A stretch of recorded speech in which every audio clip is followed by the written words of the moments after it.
વાસુદેવ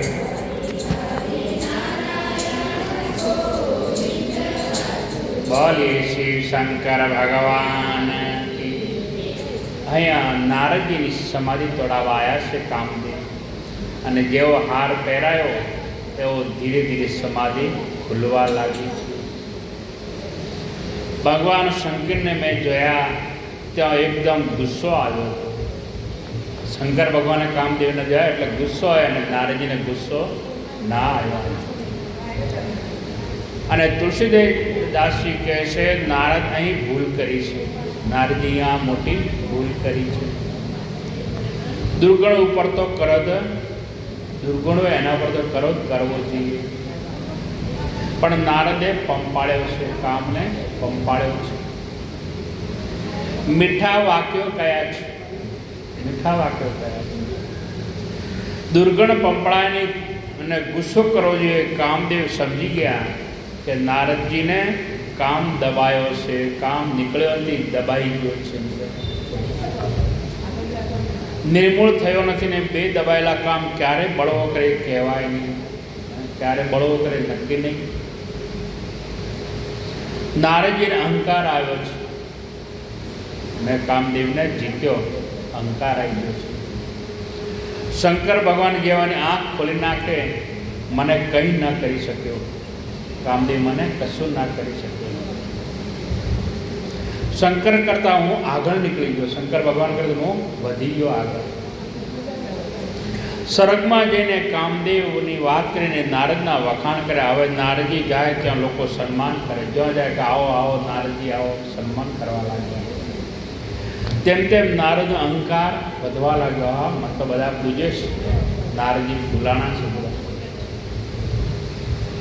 વજનદાર મજબૂત થતો ગયો, અને આટલા વર્ષ સુધી સાધના કરીને મેળવ્યું શું?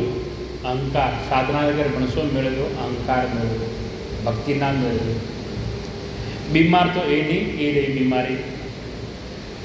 અહંકાર બહુ ખતરનાક છે, અહંકાર બહુ ખરાબ છે. એમ લાગે નીકળી ગયો પણ દિશા બદલી નાખે છે, દિશા આપણી બદલી નાખે અહંકાર. અને પહેલાં માણસ પાસે રૂપિયા હોય તો એનો અહંકાર હોય, પછી કદાચ રૂપિયા છોડી દે એનો પણ અહંકાર. મેં છોડી દીધા, હું નહીં લેતો, હું આમ નહીં કરતો, તો એ પણ અહંકાર છે, સૂક્ષ્મ અહંકાર. કોઈ મોટો પ્રશ્ન આપતો હોય, બીમારી એની એ જ રહી કે છે. નારદજીને અહંકાર આવ્યો છે, અને જ્યાં ત્યાં સન્માન. ઇન્દ્ર તો બહુ મોટો સન્માન લેના, ઇન્દ્ર તો મોટો સન્માન કર્યો છે, અને એકદમ નારદજી ખુશ ખુશ થઈ ગયા છે. અને નારદજીનો અહંકાર મજબૂત થયો, જેમ જેમ અહંકાર વધવા લાગ્યો છે. હવે નારદજીને થયું કે મેં કામ તો જીત્યો છે, મને બધા મારા વખાણ તો કરે છે, અને હું શંકર કરતા આગળ નીકળી ગયો, ભગવાન કરતી હું આગળ વધી ગયો છું. અને આ વાતના ખબર શંકરજીને કોઈને આપ્યા છે કે નહીં, એને કોઈ સમાચાર આલ્યા કે નહીં? વાતો કાલ કરજો.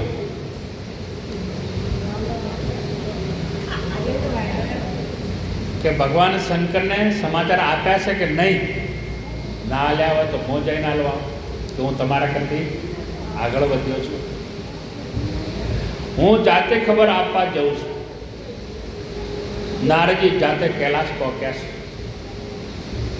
અને ખબર આપે કે તમારો નંબર તો બીજો આવે, પહેલો નંબર તો મારો આવે છે. અને ભગવાન શંકર ઊભા થઈને નારદજીને આવકાર આપે કે આવો આવો નારદજી. આવકાર આવ્યો છે ભગવાન શંકર. ભગવાન શંકર તો સ્વામી છે, નારદ ભક્ત છે. ભગવાન સ્વામી છે અને નારદ ભક્ત છે, અને એને લેવા માટે જવું જરૂરી નહીં. છતાં શંકરજી ઊભા કેમ થયા? લેવા જવાની જરૂર તો નથી, પણ કેમ થયા? કારણ કે શિવજીને ખબર છે અત્યારે નારદજી બીમાર પડીને આવ્યા છે. બીમાર માણસ તો એને હાથ પકડવો જ પડે, ભાઈ આવો આવો, ને ક્યારે પડી જાય નક્કી ના કહેવાય. એટલે ભગવાન ઊભા થઈને એમનો હાથ પકડી આવો આવો નારદજી આવો. તેમને અહંકારની બીમારી લાગી છે. માણસ ક્યારે પડે કંઈ નક્કી ના કહેવાય, એટલા માટે ફરક પડી એનો હાથ પકડીને ભગવાન લઈ આવ્યા છે શંકર. એક અહંકાર ને એમાં પાછો ડુંગરા પર એક તો અહંકાર અને પાછો ડુંગરા પર ચડવું. બીમાર માણસો ડુંગરા પર કેવી રીતે ચડી જાય? એટલે ભગવાન એને હાથ પકડી લાયા છે. માટે હાથ પકડીને શિવજી લાવ્યા છે. બેસાડ્યા, પૂજા કરી, પૂછ્યું ઘણા દિવસે આપણે કૃપા કરી, આટલા દિવસ ક્યાં હતા? ઘણા દિવસે આવ્યા. હમણાં તો આપણા દર્શન જ નહીં થયા, તમારા દર્શન થયા નથી. ભગવાન શંકર વખાણ કરે છે.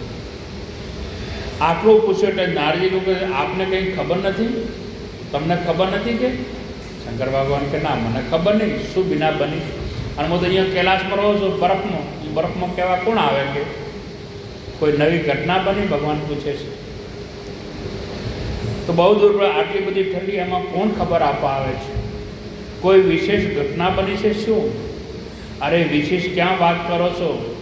તમને ખબર જ નથી, કોઈએ ખબર આપ્યા જ નથી, તો હું તમને ખબર આપું. નારદજી કહે છે તો હમણાં મને સમય ક્યાં હતા? હું તો હિમાલયની ગુફામાં સમાધિ બેઠો હતો. મને ક્યાં ટાઈમ હતો? હું સમાધિમાં હતો અને સાધના કરતો હતો. પછી કે શું થયું? કહે તમારી આંખ કામદેવ પલાવી હતી ને, એ કામદેવ મારા પગમાં એને આળોટવા લાગ્યો છે. અને આ કામદેવે જ્યારે કહો કે મને કામદેવ કશું ના કરી શક્યો, તમારી તો આંખ ખોલાવે, મને તો કશું ના કરી શક્યો. તાકાશે કામની પગમાં માથું મૂકીને જતો રહ્યો. મારા પગમાં માથું મૂકી જતો રહ્યો કામ. હું કામ વિજેતા છું, હું કામને જીત્યો છું. ભગવાન શંકર સમજ્યા કે આને બીમારી લાગુ પડી છે, અહંકારની બીમારી. શિવજી મોઢું બગાડી ગયા. શંકરજીને એમ કે આટલા માટે સત્કાર કર્યો હતો કે આયા છે તો બે શબ્દ કોઈ કથા વાર્તા મને સંભળાવશે, પણ એને તો કામની વાત કરી છે. મારે આંગણે આવ્યા તો રામકથા કહે છે, પણ આને તો કામ કથા ચાલુ કરી. મારે તો રામકથા સાંભળવી હતી, આને તો કામ કથા ચાલુ કરી. આપણે આંગણે સાધુ સંતો આવે તો આપણે શું કામ ને રોકીએ? બે શબ્દ સારા સંભળાવે ભગવાનની કથાને. બાપજી કઈ સત્સંગ કરશે, રામકૃષ્ણને બદલે નારદજીએ કામ ચરિત્ર ચાલુ કર્યું. એટલે શિવજી કહું કે મહારાજ આપ તો બ્રહ્મચારી સ્વયંની, આપણે કામદેવ શું કરી શકે? આપ તો મહાન છો, કામદેવ તમારો શું બગાડી શકે? અને એ પ્રાર્થના કરું છું. ભગવાન શંકર કહે નારદજીને તમને એક પ્રાર્થના કરજો, કામના વિજય કથા જેમ મને સંભળાવી તમે મહેરબાની કરીને વિષ્ણુ ભગવાનને સંભળાવશો. આજે તમે મને વાત કરીને કામદેવની, એ હવે વિષ્ણુ ભગવાનને તમે ના કહેતા. ખાનગી મેં કહેવા માંગે કે જેમ મારો સમય બગાડ્યો એમ વિષ્ણુનો તમે સમય ના બગાડતા. ભગવાન શંકર નારદજીનો હિત થાય એટલે કહું કે મહેરબાની કરીને તમે ના કરે, એમનો સારો થાય. ભગવાન સારો વિચાર્યો. ભગવાન આ વાત કરશો નહીં, એક કામને હરાવ્યો નહીં તો આપણે મુશ્કેલી પડશે. પણ નારદજી આનો ગલત અર્થ કર્યો કે શંકર કરતાં હું આગળ નીકળ્યું છે ને એમને ગમતું નથી, એટલે મને વાત કરવાની ના પાડું. મારે હવે વિષ્ણુને કહેવી જ પડશે વાત થઈ ગયો. ના કહે પહેલાં કહે. એટલે વિષ્ણુની આગળ મારી વાત જાય ને એમને પસંદ નથી આ પાડી, તો વિષ્ણુની પાસે ગયા. અહમનો નિયમ છે, તમે ના પાડો ત્યાં પહેલું જાય. અહંકાર મળે ગમે એટલો ના પાડો એ નહીં માને. અભિમાની માણસનો સ્વભાવ તમે ઘણું લાગણીથી કહેતા હો કે ભાઈ આમ આપણાથી ના કરાય, તો એવું કરીને ઊભો રહે. આપણે પ્રેમથી કે ભાઈ આવો તારાથી ના થાય, ભાઈ તારે આવો તો ના થાય, તો ના મોટમ કર્યું. એ અહંકાર છે. મને એમ કેમ સલાહ આપે, આમ બળવો કરે, મને એનાથી કહેવાય કેમ? એ મને શેના હાટાનું કહે? હું કહું એમ જ થાય, તમે કોણ થાય? આ અહંકાર. અમારે ગામડામાં જણા આમ ઉપર જોઈને ચાલે, નીચે જોઈએ એકદમ ઉપર જોઈને હેડે. આમ ખાડામાં પડે, ટેકરામાં પડે, કૂતરા ઉપર પડે, તો પેલા નેચો જોઈને હેડે. મેં શું ઊંધું કામ કર્યું તે નેચો જુઓ કે? તો તને પડ હેડ થાય. શું કર્યું? એને ભલા માટે કીધું હોય, પણ છતાં ભલાઈનો જમાનો ત્યારે નથી. એ અહંકાર. ઘણાને નારજી હિતની સલાહ આપી પણ એ માન્યા નહીં. અને ગમે ભરદ્વાજ કૌતુક સંગ હરી ઈચ્છા બલવાન વિષ્ણુ પાસે જવાની ના પાડી છતાં ગયા છે. એડો એમાં કોઈ હરિની ઈચ્છા એકવાર હાથમાં વીણા લઈ અને વિષ્ણુ ભગવાન જોડે પોક્યા નારે ક્ષીરસાગરમાં દરિયામાં ભગવાન તો શેષ નાગ ઉપર આરામ કરતા હતા, લક્ષ્મીજી પગ દબાવતા હતા. ભગવાન વિષ્ણુએ સત્કાર કર્યો, આવો આવો નારદજી આવો, ઘણા દિવસે આવ્યા છે, પધારો. દયા હમણાં તો આપણા દર્શન થયા નથી, ઘણા દિવસે આવ્યા છો, દર્શને નહીં તમારા, ક્યાં હતા તમે? જ્યાં વિષ્ણુ ભગવાન આવો પ્રશ્ન પૂછ્યો એટલે નારદે પાછું ચાલુ કર્યો, તમને ખબર ના આલ્યા કોઈએ? ભગવાન કે અહીંયા દરિયા ખબર આલવા કોણ આવે? અહીંયા દરિયામાં ખબર આપવા કોણ આવે? ઘટના એવી છે કે હા કે હમણાં મને સમય ક્યાં હતો. શંકરજી ના પાડે છે કે મહેરબાન કરીને વાત ન કરશો. ભગવાન શંકરે ના પાડી છતાં વિષ્ણુ આગળ વાત કરે છે કે મહેરબાન કરીને રહેવા દો, પણ અભિમાની માણસનો સ્વભાવ બોલ્યા વગર રહે નહીં. અભિમાન હોય એ માણસ બોલ્યા વગર ના રહે. અહીંયા દાખલો આવે છે, એક જણા ભાઈના બે મિત્ર હતા. એક મિત્રનો લગ્ન પહેલા હતો અને એક 2 દાડા પછી લગ્ન હતો, બે મિત્રોના. અને મિત્ર પરણે એટલે પહેલાની સાથે પહેલાની નક્કી રાખેલો, બેને કોટ ભેગો સીવડાવ્યો, સૂટ, લગ્નનો સૂટ. એક અઠવાડિયા પહેલાં તમારા લગ્ન છે, પછી મારા લગ્ન તારા કોટ મને પહેરવા આપીશ? તો કે હા કે આલીશ. અઠવાડિયા પહેલાં લગ્ન હતું, હવે અઠવાડિયા મારે શું કરવા બીજું સૂટ સીવડાવવો પડે? તો મારે બનાવવાનું છે નહીં, કારણ કે આપણે કોટની પહેરતા નથી, ખાલી લગ્ન પૂરતા પહેરીશ. માટે એક દિવસ માટે ખોટો ખર્ચ કરવાની શું જરૂર છે? મોંઘવારી ખોટો ખર્ચો હું પૂરા કરવો પડે? કહે કોટ આપો, પણ મને જાનમાં લઈ જાય તો હું કોટ તો આલીશ તને પહેરવા મારો સૂટ, પણ મને જાનમાં લઈ જવું પડે કે? કહે તારું નામ મેં લિસ્ટમાં લખી દઉં કે તને જોનમાં લઈ જઈશ. તને તો કંઈ જવાનું તે કોટ આપો. મિત્રને કોટ પહેરીને વરાજો પરણવા ગયો છે અને મિત્રને આપ્યો સૂટ પહેરવા. ઉતારો ઉપર વરરાજો અને નીચે જાનૈયા, એમાં માંડવા પક્ષેથી કોઈ વરરાજાને મળવા આવ્યો છે. જ્યાં જન્મ ઉતારો હતો ને ત્યાં વરરાજા બેઠો છે અને ત્યાં કોઈ માણસ મળવા આવ્યો છે. વરાજો મેળા ઉપર પેલા જનૈયા નીચે બેઠા હતા, અવાજ કર્યા વગર બેસી ગયો. એટલે પેલા માણસે પૂછ્યું કે વરરાજા ક્યાં છે? તો પેલો એકદમ ઊભો થઈને કહ્યું કે વરરાજાનું શું કામ છે તમારે? તો કે મારો કોટ પહેરીને ઉપર બેઠા છે. આવો મારો કોટ પહેરીને ઉપર બેઠા, આવો મારો કોટ પહેરીને કહેવાની શું જરૂર હતી? તે છતાં કે મારો કોટ પહેરીને બેઠા છે. એને એટલું કહેવાની જરૂર હતી કે ઉપર છે એવું કેવું હતું કે મારો કોટ પહેરીને બેઠા છે. એમાં મારો કોટ પહેરીને બેઠા આવું લાંબુ કરવાની કોઈ જરૂર ન હતી. અહંકાર બોલ્યા વગર, અહંકાર આવે ને એ બોલ્યા વગર નથી, બોલે જ. વરરાજાની મુલાકાત થઈ ગઈ અને ગયેલો અંદર. પછી વરરાજાએ પહેલાં નીચેથી આવીને કહ્યું કે હું પરણવા આવ્યો છું, મારી ઈચ્છા પર તારા હાથમાં તો મારા કેમ આવી રીતના કોકરા કરે છે? મારો કોટ પહેરીને આવું કહેવાની શું જરૂર હતી તારે? કે ધર્મ મારો કોટ પહેરીને ઉપર બેઠા આવું બોલવાની શું જરૂર હતી તારે? કે પહેર્યો છે અને બોલ્યો છું, મારો કોટ ત્યાં પહેર્યો છે બોલ્યો છું, એ બરાબર બોલાય નહીં. આટલો તો વિવેક રાખો. એ ભલે મેં તે હાલ્યો મેં પહેર્યો બરાબર હે, પણ તારે થોડો વિવેક રાખો. આવો મહેમાનો કહેવાય નહીં બા. એમાં ગરમ શું કામ થાવ છો? લો કે એમાં ગરમ કેમ થાવ? કોટ મારો છે ને બોલું છું. લો તો એ કે કોટ મારો છે ને હું બોલું છું. તો તારે નહોતો દેવો, હવે નહીં બોલી. તો કે તારે તો નહોતો હાલવો, તો સારું કે નહીં બોલું. અને ખીજામાં અડધો કલાક થયો, ત્યાં એકદમ કોઈ બીજો માણસ આવ્યો. ભાઈ સમજાઈને બેહાડે કે તો મત કહી, તો નહીં કહું. પછી પેલો તો જતા રહ્યા. વરરાજા ક્યાં? પેલો કે મને નહીં પૂછો. આઈને કોઈ પૂછે કે વરરાજા ક્યાં છે? તો કે મને ના પૂછો. કેમ તને ના પૂછો? તમે જાનમાં આવ્યા છો? કે હું જાનમાં આવ્યો છું, પણ મારા ઉપર ગરમ થયા છે. હું જન્મ તો આવ્યો છું, પણ વરરાજા મારા ઉપર ગરમ થયા છે. એ મારો કોટ પહેરીને બેઠા છે. અહીંયા ના પાડી દીધો તો મત કહેજે, મત કહેજે. તો કે મારો કોટ પહેરીને ઉપર મેળા પર બેઠા છે. આમાં શું એને બાકી રાખ્યું? પણ વરરાજો નીચે આવ્યો કે હવે તો હદ થાય છે. થોડો તો વિવેક રાખ લાદની, ઘડી ઘડી ના કહેવાય આવું.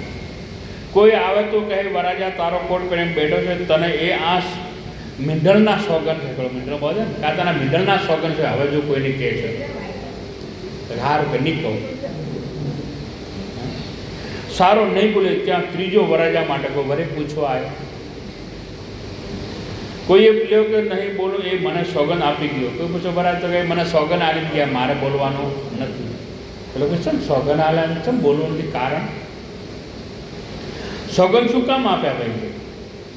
તો મને ના સમજો મુશ્કેલી, પણ સોગન શું કામ આપ્યા? એ મારો કોટ પહેરીને બેઠા છે.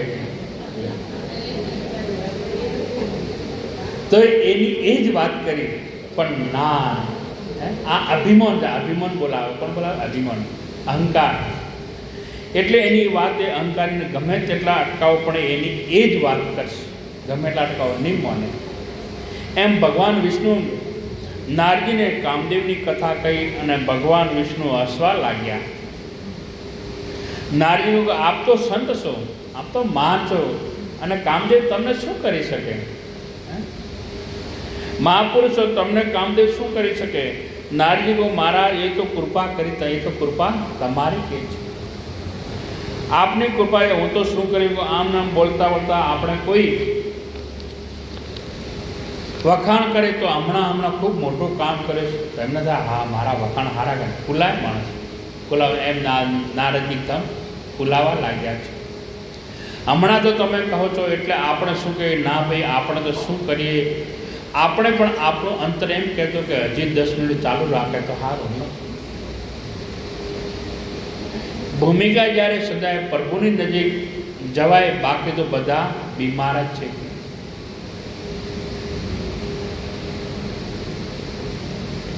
એ તો એક જ મરજી કે સ્વરાટમાં જ્યાં કોઈ સાધુ સંત આવે ને એટલે પૂછે ભાઈ આ મકાન કે બાપજી આ તો તમારું છે, ગાડી તો કે તમારી છે, ખેતર તો કે બાપજી તમારું છે.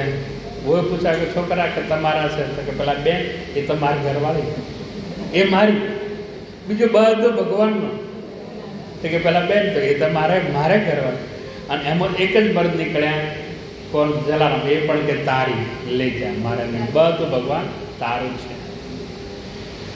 જલારામજીને કીધું પત્ની પણ તારી, એને પણ આપી દીધી. ભગવાન શંકરે પણ આપી દીધી. શંકર ભગવાન બેઠા હતા, ત્યાં કુબેર ભગવાન આવ્યા. કુબેરે કીધું ભગવાન મારે તમારી કોઈક સેવા કરવી છે. તો કે હું તો અહીંયા જંગલમાં રહું, સંસાર, મારે સેવાની કોઈ જરૂર ના, કે મારે કંઈક થોડી સેવા તમે જે કહો. શંકર ભગવાન ના પાડી છો કે મારે સેવાની કોઈ જરૂર નથી. મારે કોઈ છે, મારે તો પછી જંગલમાં બેઠો સંસારમાં શું, મારે શું જરૂર? પછી શંકર ભગવાન ના માને. હવે પાર્વતી માને કીધું, કોને? કુબેરજી, કે માં મને કંઈક સેવાનો લાભ આલો. તો કે માં કે આમ કરો, તો કે મારે સોનાનો બંગલો બનાવો. મેં કેમ કે સમસનમાં બંગલો હતું નહીં, ખુલ્લામાં. તો કે મારે બંગલો બનાવો. તો કે સારો, તમારો હુકમ, મારે સેવા કરવી તમારી. સોનાનો બંગલો બનાવ્યો, મસ્ત સારો રહેવાનો, બધી વીઆઈપીમાં સગવડ. સોનાનો એટલે હું બાકી બનાવ્યો, પણ એમાં વાસ્તો તો કરવો પડે. નવો ઘર બનાવો તો વાસ્તો કરવો પડે, કોઈને થોડો જમાડવો પડે. તો વાસ્તો કરે. બ્રહ્મદેવને બોલાયા. બ્રહ્મ આવ્યા. કોણ? રાવણ. રાવણને બોલાયો, વાસ્તુ પૂજન કરાયો. પછી ભગવાન શંકર પૂછ્યું હવે તમારી દક્ષિણા કહું તો કે હું માગો એ આપશું ને? હા, કે તમે જે માગશો તે આપશો. કારણ કે આ બંગલો આલો રહો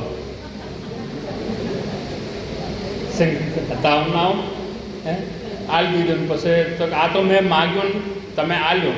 રાવણ કે મેં માગ્યું ને તમે આલ્યો, તો આ બંગલામાં રહેવાવાળી આલો રહી કે. તો કે લે જા, એ આલી તને. બંગલોએ આલ્યો અને પાર્વતી મૈયાની આલી દીધી. આ ભોળા એટલા ભોળા પોતાને આલી દીધી કે લ્યો લઈ ગયો. આ તો લઈને હેડ્યા. પાર્વતીની જવાની ઈચ્છા નથી, પણ આ તો પતિએ કીધું હવે જવું પડ્યું. પછી પાર્વતીમાં ભગવાન કૃષ્ણને યાદ કર્યા. એ કનૈયા ગમે તે કર, પણ આ રાવણ મને લઈ જાય છે અને આ તો ભોળા છે, આલી દીધી. મારે જવું નથી, સારું પણ મને લઈ જાય. પછી ભગવાન આવ્યા, કૃષ્ણ ગોવાળિયાનું રૂપ લઈને. અરે રાવણ તમે ક્યાં ગયા? તો કે મને જો ભગવાનને ત્યાં ગયો તો બંગલાનું ઉદ્ઘાટન કરવા, વાસ્તુ પૂજન કરવા. મને તો કામ તો કે ઉપાડે કોને લઈ જાય? તો કે હું પાર્વતીને લઈ જાઉં. આ તો પાર્વતીની દાસી છે. આ તો કે પાર્વતી તો અસલી ઘેર બેઠી છે કે તો કે હોય તો કે જો પાર્વતી હોત તો કમળ જેવી ફૂલ ગુલાબના ફૂલ જેવી સુગંધ આવત, અને આ તો દુર્ગંધ મારે ને માતાજી એવી દુર્ગંધ પરસેવન કરી ઓટોમેટિક. હા હવે આ તો મેં કહે છે કે તો કે આની બેહાડી પછી સારું તને છોડી દીધી. આમ કરીને પછી કૃષ્ણ ભગવાન લઈને આવ્યા કે ભોળા લ્યો રાખો, આવી રીતે બધાને ના લઈ જવાય કે. એટલે ભોળોનાથ ભોળા એવા કે પોતાની પત્ની આપી દીધી. આવા ભોળા છે. બોલીએ બાલ કૃષ્ણ લાલ કી. ભગવાનને ભિક્ષામાં આપીને એમ તારી પત્ની અને એક ક્ષણ જ જલિયાએ કીધું કે સાધુની સેવામાં તમે જતા રહો. જલારામે પણ આપી દીધી. એને તે સૌરાષ્ટ્રને ઉજાળી દીધો છે. આજ અનાજ આવે ક્યાંથી આવે કોઈને ખબર હરિયર ચાલુ છે. આજ 10,000 માણસો જમતા હોય છે, પણ એ કોની એની કૃપા હોય તો. નારજી કહેવાની જે બીમાર છે એ કૃપા તમારી સકળ ભગવાન. આ તો કે તમારી બલિહારી છે, તમારી કૃપા. ભગવાન સમજી ગયા કે નારદને મનમાં અંકુર ફૂટ્યા છે. નારદજીને અહંકાર આવ્યો છે, અને આ ગર્વનો અંકુર મોટો થશે તો સંતનું અકલ્યાણ થશે. જે અંકુર નાનો ફૂટ્યો છે અને ધીરે ધીરે મોટો થાય તો એને વધારે નુકસાન કરશે. એનું હિત થાય અને મને કૌતુક થાય, એમનું સારું થાય અને મને મજા કરીએ. માટે લીલા કરો. ભગવાન કહે હવે હું લીલા કરું છું. નારજીની વિદાય દીધી કે હારું તાન પદે પધારો કહે છે. ભગવાને નારદના માર્ગમાં 400 ગૌના પ્રદેશમાં માયાવી નગરી ઉત્પન્ન કરી. એક માયાવી નગરી રસ્તામાં ઉત્પન્ન કરી. જો નારદજી આવે છે ને તો રસ્તામાં જ શાલિદીદી નામનો રાજા બેસાડ્યો છે. એની કન્યા તરીકે પોતાની માયાને કહું છું કે તું પોતે વિશ્વમોહની રૂપ ધારણ કરીને જા. આ ભગવાને બધી માયા ઊભી કરી. અનેક રાજા મહારાજા બનાવ્યા છે. રાજા મહારાજાઓ પણ બનાવી દીધા. અદ્ભુત રૂપ લઈને વિશ્વમોહની આવી છે અને એનો સ્વયંવર થાય છે. આ બધું ભગવાને ગોઠવ્યું રસ્તા. આવું બધું ભગવાને ઊભો કર્યો. નારજી બરાબર નીકળ્યા. એમને થયું કે આ નગર વરે કોનું? આવરે નગર નવું જોઈએ, લાવો તમે જઈએ તો ખરા નગરમાં. નારદજી અંદર ગયા. આટલા બધા મોટા મોટા રાજા મહારાજાઓ આવેલા બેઠા છે. જો સુંદર એકદમ નગર શણગારેલો છે. મંડપ બધા રૂપિયા છે. પૂછવા લાગ્યા. શાલિનીજીને ઘરે ગયા અને શાલિનીજરાને નારદજીની સત્કાર કર્યો. રાજાએ સગા આવો પ્રભુ, આવો આવો, પધારો પધારો મારા ઘરે. પોતાની પુત્રી બતાવ્યું કે બાપજી મારી આ કન્યા છે, દીકરી. બાપજી આ મારી દીકરી છે, એના લગ્ન છે. તો એના હાથ જુઓ, એના પતિ કેવો મળશે. શિવ મોહિની, વિશ્વ મોહિની ખુદ માયા છે. એ ભગવાનની માયા હતી અને અદ્ભુત રૂપ. આનો કાલે સ્વયંવર છે કે આનો કાલે સ્વયંવર છે જુઓ. અને હાથમાં જયમાળા લઈને આ કન્યા નીકળશે અને જે મંડપમાં જે ગમશે એના વરમાળા પહેરાવશે. અને રાજવીને પસંદ પડશે એના ગળામાં માળા પહેરાવશે. અમારા સદભાગ્ય કે આપ જેવા સંત તમે પધાર્યા અને મારી પુત્રીનું ભાગ્ય જરા જોઈ આપ. એને ભાગ્ય જો કેવું પતિ મળશે.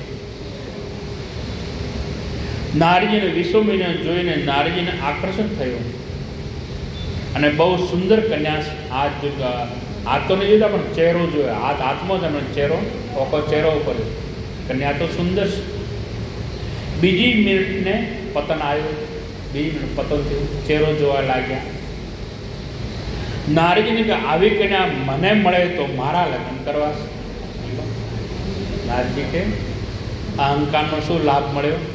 પરિણામ આ કન્યા મને પરણે. અત્યાર સુધી બ્રહ્મચારી રહ્યા ને સાધના કરીને હવે બધા પરણે તો મારે પરણવામાં શું વધુ? બધા પરણે મને પરણવામાં શું વધુ? નારદજી કહે છે. વિચારો બદલાઈ ગયા છે. કોણ જ્ઞાની ને કોણ મૂઢ? ક્યારે વિચારો બદલાય કોઈ નક્કી નહીં. રામ બચાવે ભાઈ. નારજી કન્યાના રૂપના સામે એક ધારું જોવા લાગ્યા છે. હાથ જોવાનું, હાથનો પણ રૂપ જોવે છે બધું. કન્યાએ હાથ આપ્યો. નારજીના હાથનો કન્યાનો હાથ આવ્યો અને એ સ્પર્શ થતા નારદનો માનસ મોહથી ભરાઈ ગયો. નારજીનો મોહથી ભરાઈ ગયો. હાથ જોવાને બદલે ચહેરો જોવા લાગ્યા છે. અને કન્યાના હાથની રેખા જોઈ નારદજી વિચાર કરે છે કે આને જે પણ છે 14 બ્રહ્માંડનો અધિપતિ છે. આને પણ એ 14 બ્રહ્માંડનો અધિપતિ છે. આને જે પણ છે તેને ગળપણ નહીં આવે, એ ગરડો નહીં થાય.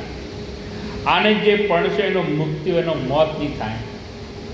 આને જે પણ છે એને જગતમાં કોઈ જીતી નહીં શકે. અને હકીકત એ બધું લખેલું હતું આત્મા કે એને પણ વાળા ભગવાન છે અને માયા ભગવાનની હતી. અને 14 બ્રહ્માંડનો અધિપતિ છે ને આને પણ છે તો, પરંતુ નારદજી અવળું વાંચે છે. અંકાર એટલે અવળું વંચાય. અંકાર એટલે એને અવળું જોઈએ, હવળું ના જોઈએ. નારદ જેવા સંત રાજાની પાસે બનાવટી વાક્યો બોલ્યા છે કે તમારી પુત્રી સુલક્ષણી છે, બહુ ગુણવાન છે, તમને યશ અપાશે. પણ બસ આટલો કંઈ નારદજી ત્યાંથી વિદાય થઈ ગયા. અને સલનિધિ કહે બાપજી આજની રાત રોકાઈ જાઓ. નારદજી રવાના પેલા કે બાપજી આજની રાત રોકાઈ જાઓ, કાલે મારી દીકરીને આશીર્વાદ આલે પછી તમે જજો. મારી પુત્રીનો સ્વયંવર છે, પછી નવપતિને આશીર્વાદ આપીને તમે જજો. એને મોટી ખબર છે કે પોતે જ પરણવાના છે. નારદજીને પોતે જ પરણવાના છે. નારદજી કહે મને સમય નથી, મને ટાઈમ નથી કે હું નહીં રોકાઈ શકું. અને નારદજી ત્યાંથી નીકળી ગયા છે. ગામની બહાર જંગલમાં ઉભા રહીને વિચાર કરે આ કન્યા મને કઈ રીતે મળે. બહાર જાય અને વિચાર કર્યો, આ જટાન દાઢી વગેરેને છોડી તો કોણ આવે? હાથમાં તંબુરો લીધેલો તો કે આવાન તો મને આલશે નહીં કે મને મળવી જ જોઈએ ને, નહીંતર પાછો મારો જીવ તો નકામો. અને આ જ કન્યા મને જ મળવી જોઈએ ને મારો જીવ તો નકામો છે, ના મળે. હવે આ કન્યાને પરણવા માટે રૂપ જોઈએ ને મારામાં તો કંઈ છે નહીં. રૂપ જોઈએ મને. ગળામાં માળા છે, શિખા બાંધી છે. આમ તો કોઈ કન્યા પરણશે નહીં. ઉપર જાય નમસ્કાર કરીએ બાપજી રામ રામ આવું કહે છે, મને પરણશે નહીં. ભગવાન વિષ્ણુ સિવાય મારું હિત કોણ કરી શકે? ભગવાન વિષ્ણુ જ મારું કામ કરશે. એટલે લાવ હું વિષ્ણુની પ્રાર્થના કરું. ભગવાનને પ્રાર્થના કરી છે અને આંખો બંધ કરીને વિષ્ણુને પુકારે. જ્યાં પુકારે ત્યાં ભગવાન હાજર થયા. બોલે વિષ્ણુ ભગવાન કી. વિષ્ણુ ભગવાન હાજર થઈ ગયા. તુને માગા નારદજી નાચવા લાગ્યા. આ મને બસ હવે જે મારે જોઈતું મને મળી ગયું. જેવા દર્શન થયા ને હવે તો મને મળી ગયું. બસ મારું કામ થઈ ગયું, નહીં તો તાત્કાલિક પ્રગટ ના થાય. ભગવાન કહે છે માગો માગો, શું જોઈએ તમને? તમે જે માગો તે હું આપું. ભક્તિ વૈરાગ બોલે મહારાજ એ ઘણું છે, હવે એની જરૂર નથી. ભગવાન કહે ભક્તિ આલો શું આલો? તો એ એની જરૂર નથી, ગણીએ કરી ભક્તિ તો.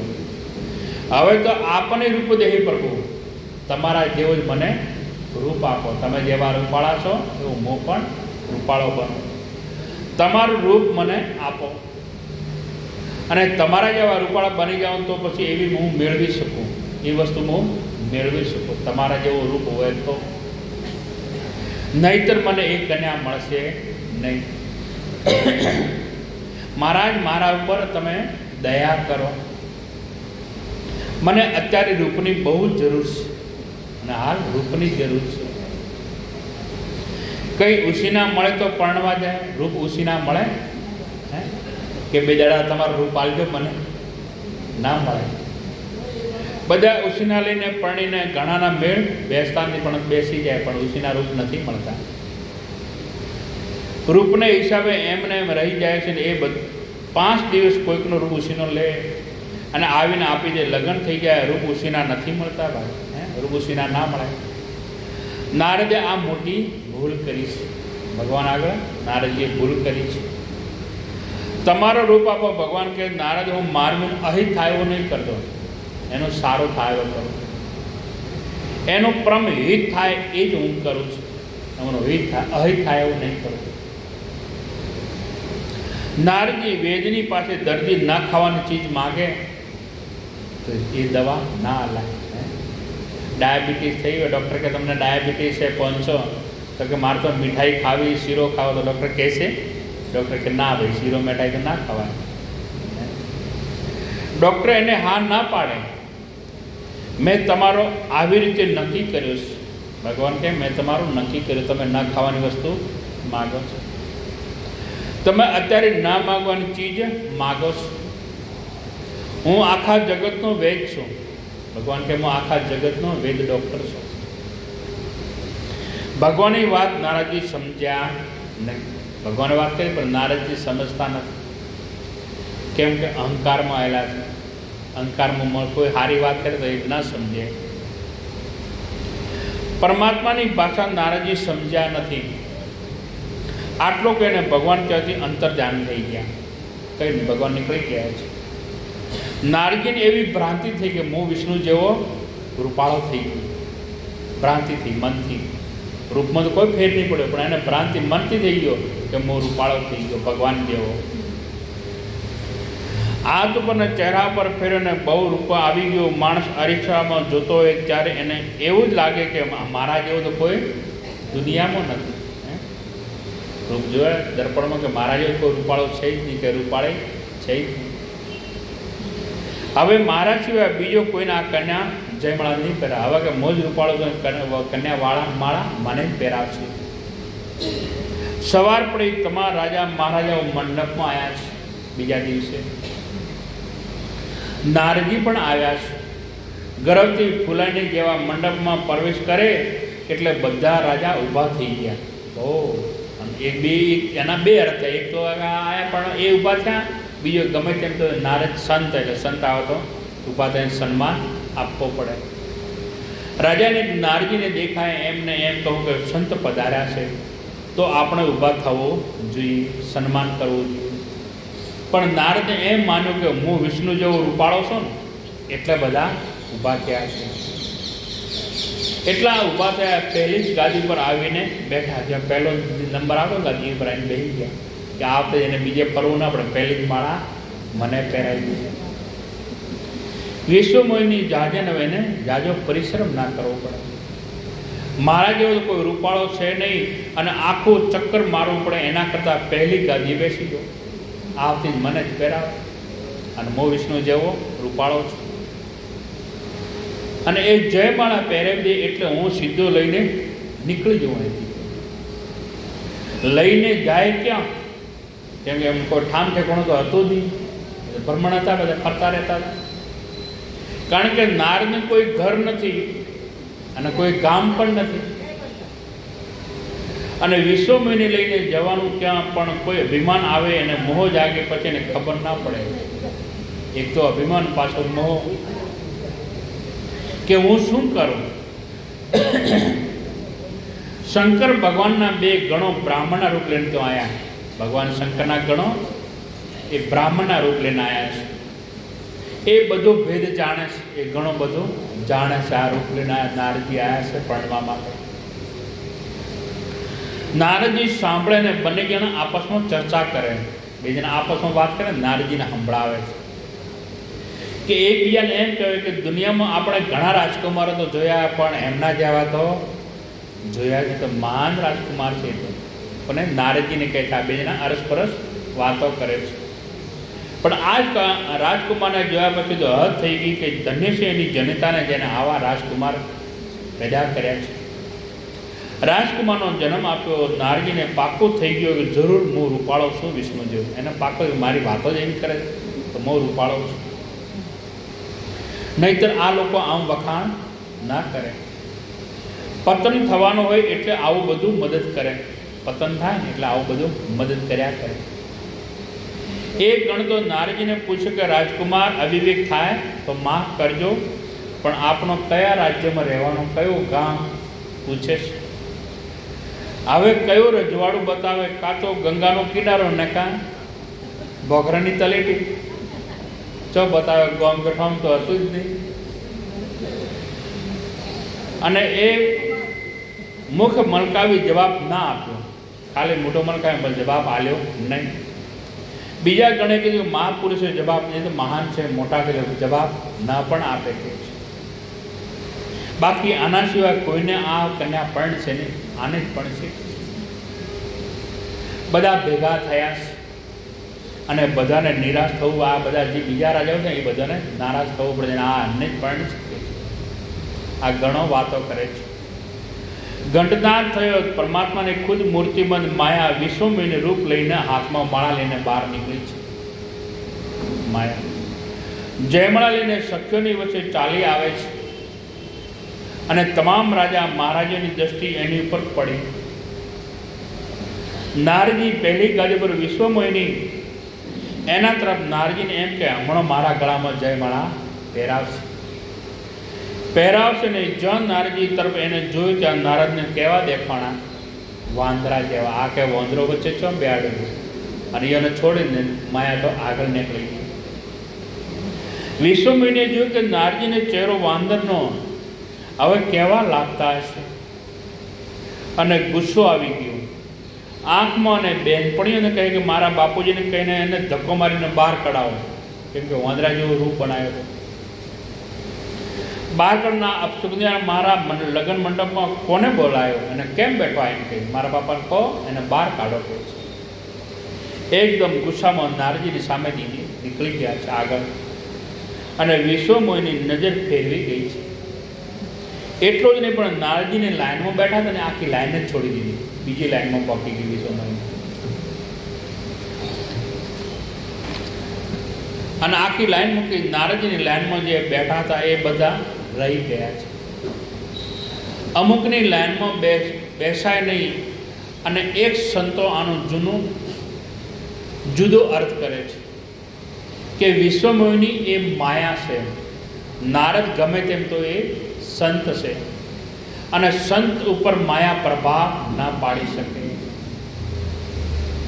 પણ સંતની લાઈનમાં બેઠા હોય એની સામે માયા જોઈ શકતી નથી.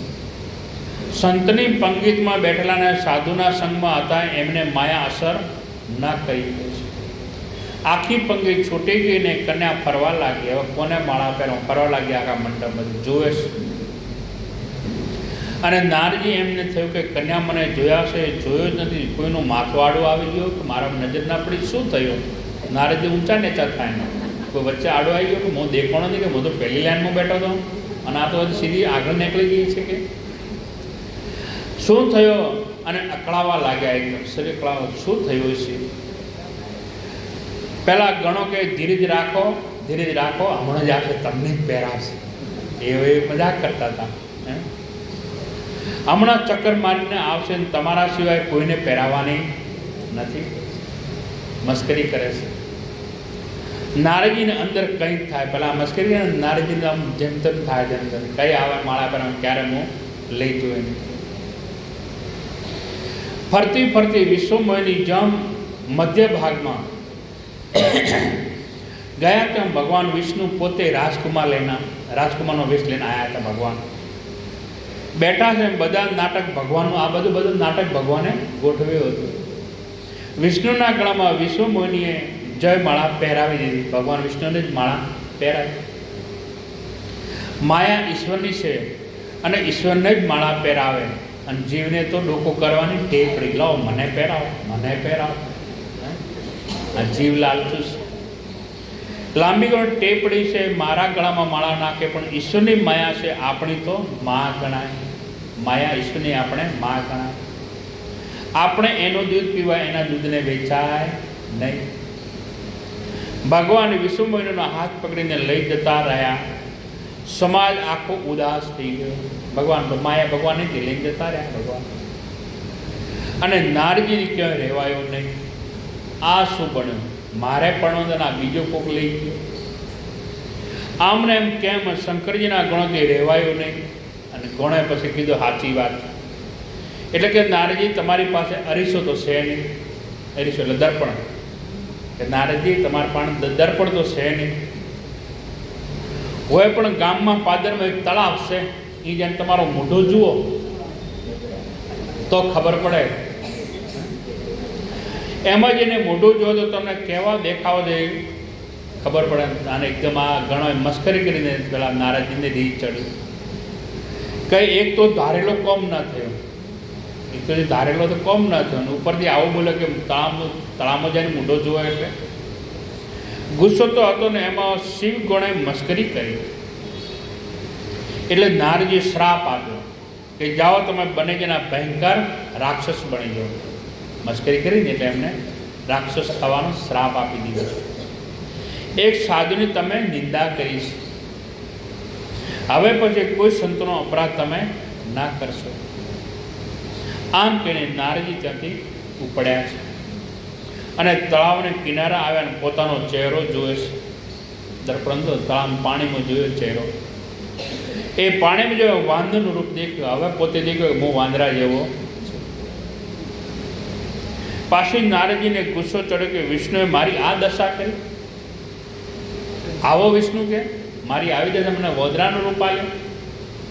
એના ગુણ ગાય કહીને હું જગતમાં જઈને પ્રસિદ્ધ એના ગુણ ગાય હું તો થાકી ગયો છું.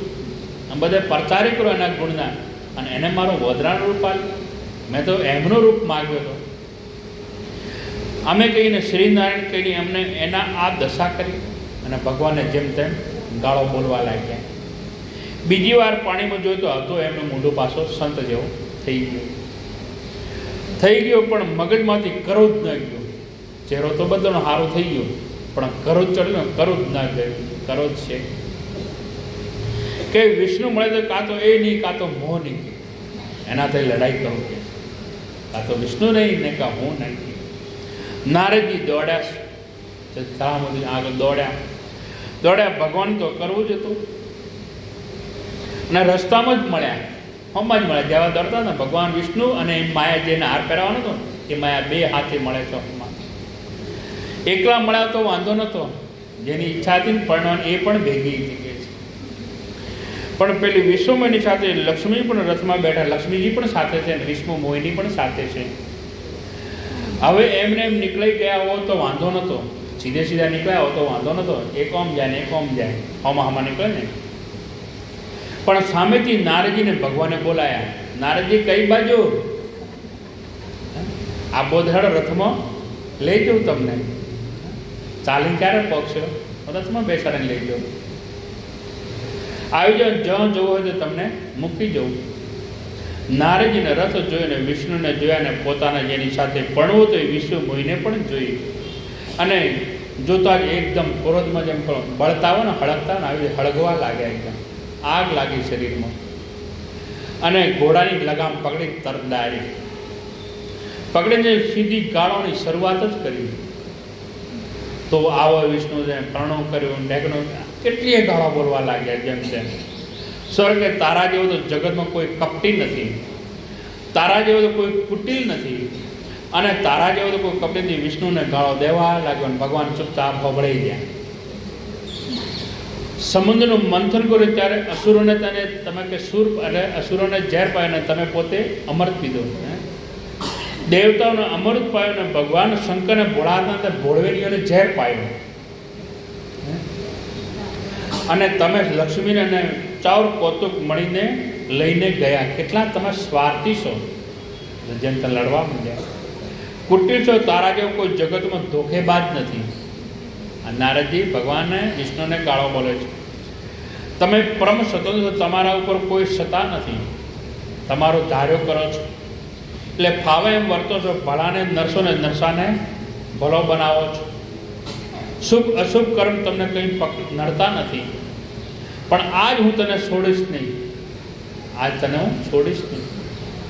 આમ ગાળો દેવા માંડ્યા છે. આપણને કોઈ બહુ ગાળો દે અને આપણે બોલીએ નહીં, ચૂપચાપ હોબળી જઈએ તો ભગવાને એવું જ કર્યું. નારદજી ગાળો દે ને ભગવાન થોડું હસેરા. આમાં જવાબ નહીં આવ્યો ભગવાન, હોબળાઈ જાય ને હસી જાય થોડા.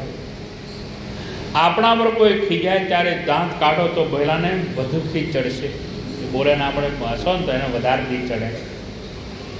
પ્રયોગ કરો, ઘરમાં કોઈ ગુસ્સે થાય તો બોલવો નહીં, ખાલી હસવા જ, ખાલી હસે જ. તો જુઓ જમાવટ, તો સામાનો ક્રોધ ભડકે બળશે, હળકશે એકદમ ઉભો. તો મુશ્કેલી આવશે. બહુ ગાળો દીધી ત્યારે લક્ષ્મીજી સહન ન થઈ. ભગવાન તો ના બોલ્યા, પણ લક્ષ્મીજીથી સહન ન થઈ. પત્ની છે, પતિનું અપમાન કેટલું સહન કરે. મારા પતિના કે ભગત કે ગાળો બોલે આવી રીતે લડે છે. ભગવાને કહ્યું કે મહારાજ હવે તો હદ થાય છે. લક્ષ્મી કહે ભગવાન હવે તો હદ થાય, કેટલું બોલે છે તમારો ભગત. કે મારાથી સંભળાતો નથી, લક્ષ્મીજી કહે છે. તો કંઈક બોલો. વિષ્ણુ ભગવાને લક્ષ્મીને કહ્યું કે તમે ચૂપ રહો. આ મારો બેનો મામલો છે, ગુરુ ચેલા. એના મુખેથી મેં પ્રાર્થનાઓ ઘણી સાંભળી છે. એના મુડાથી મેં પ્રાર્થનાઓ, ભજન, સત્સંગ ખૂબ સાંભળ્યા છે. અને આ પહેલો પ્રયોગ છે. ભલે થઈ જાય એનો અર્થ એમ થાય કે માણસે ગાળો સાંભળવાની પણ તૈયારી હોવી જોઈએ.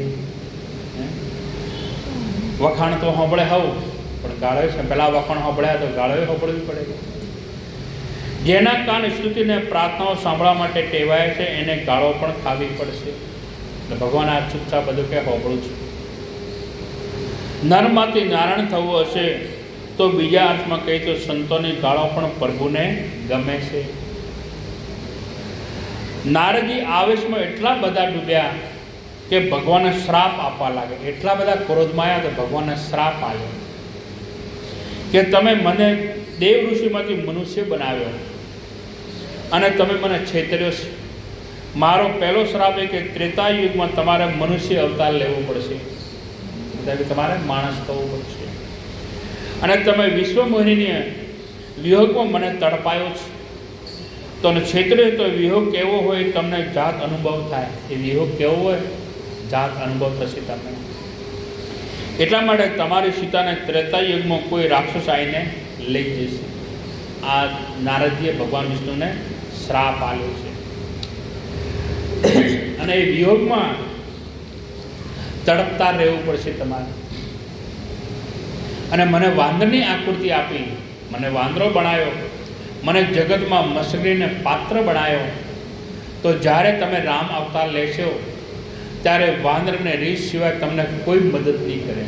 વાંદર અને રીંછ એ જ તમને મદદ કરશે. અને આ મારો તમને શ્રાપ છે. નારદના ચારે ચાર શ્રાપ ભગવાને મસ્તક ચડાય. સારો તમારો શ્રાપ માથા ઉપર છે. અને પછી માયા ભગવાને બધી ખેંચી લીધી. માયા ખેંચી, જેવી માયા ખેંચી અને નગર ઉડી ગયો. લક્ષ્મીજી ઉડી ગયા, વિશ્વ મોહિની એ પણ ઉડી ગયા. કેવળ ભક્ત અને ભગવાન બે રહ્યા. ભગવાન નારદજીના મનમાંથી માયા ગઈ, સમાન થયા, પરમાત્માના ચરણમાં વ્યાકુળ થઈને પડી ગયા. માયા ખેંચાઈ ગઈ અને પછી કે અરે હું આ ભગવાનને શું બોલ્યો, મારે પરણવાનું ન હોય, મારે તો ભજન કરવાનું, ભગવાનને મૂકે ગાળો દીધી અને મેં ભગવાનને શ્રાપ આપ્યો. એકદમ ભગવાનના ચરણોમાં ઢળી પડ્યા છે. મહારાજ મને માફ કરો, મારે કંઈ પરણવાનું ના હોય, હું તો આ બધું બોલ્યો એ બધું ખોટું હતું કે છે. અને પછી પસ્તાવો કરવા લાગ્યા. ખૂબ પસ્તાવો કર્યો નારદજી. ભયભીત થયેલા નારદજી ભગવાનના ચરણોમાં પડી ગયા.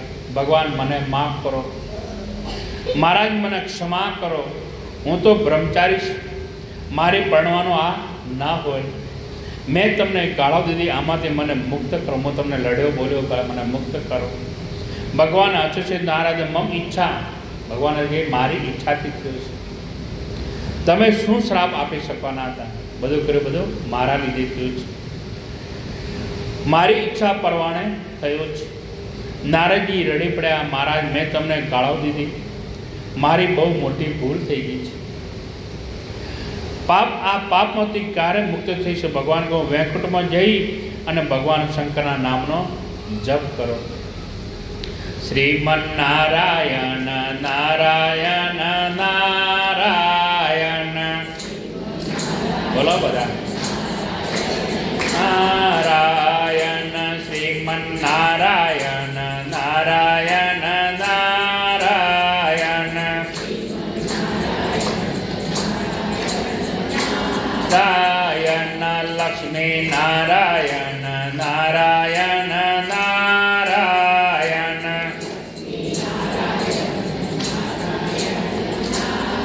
નારાયણ. શ્રીમન નારાયણ નારાયણ નારાયણ, નારાયણ. સૂર્ય નારાયણ નારાયણ નારાયણ,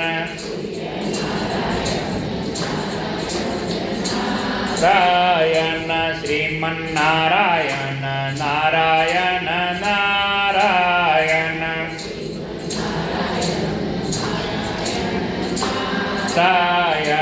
બ્રહ્મા નારાયણ નારાયણ નારાયણ,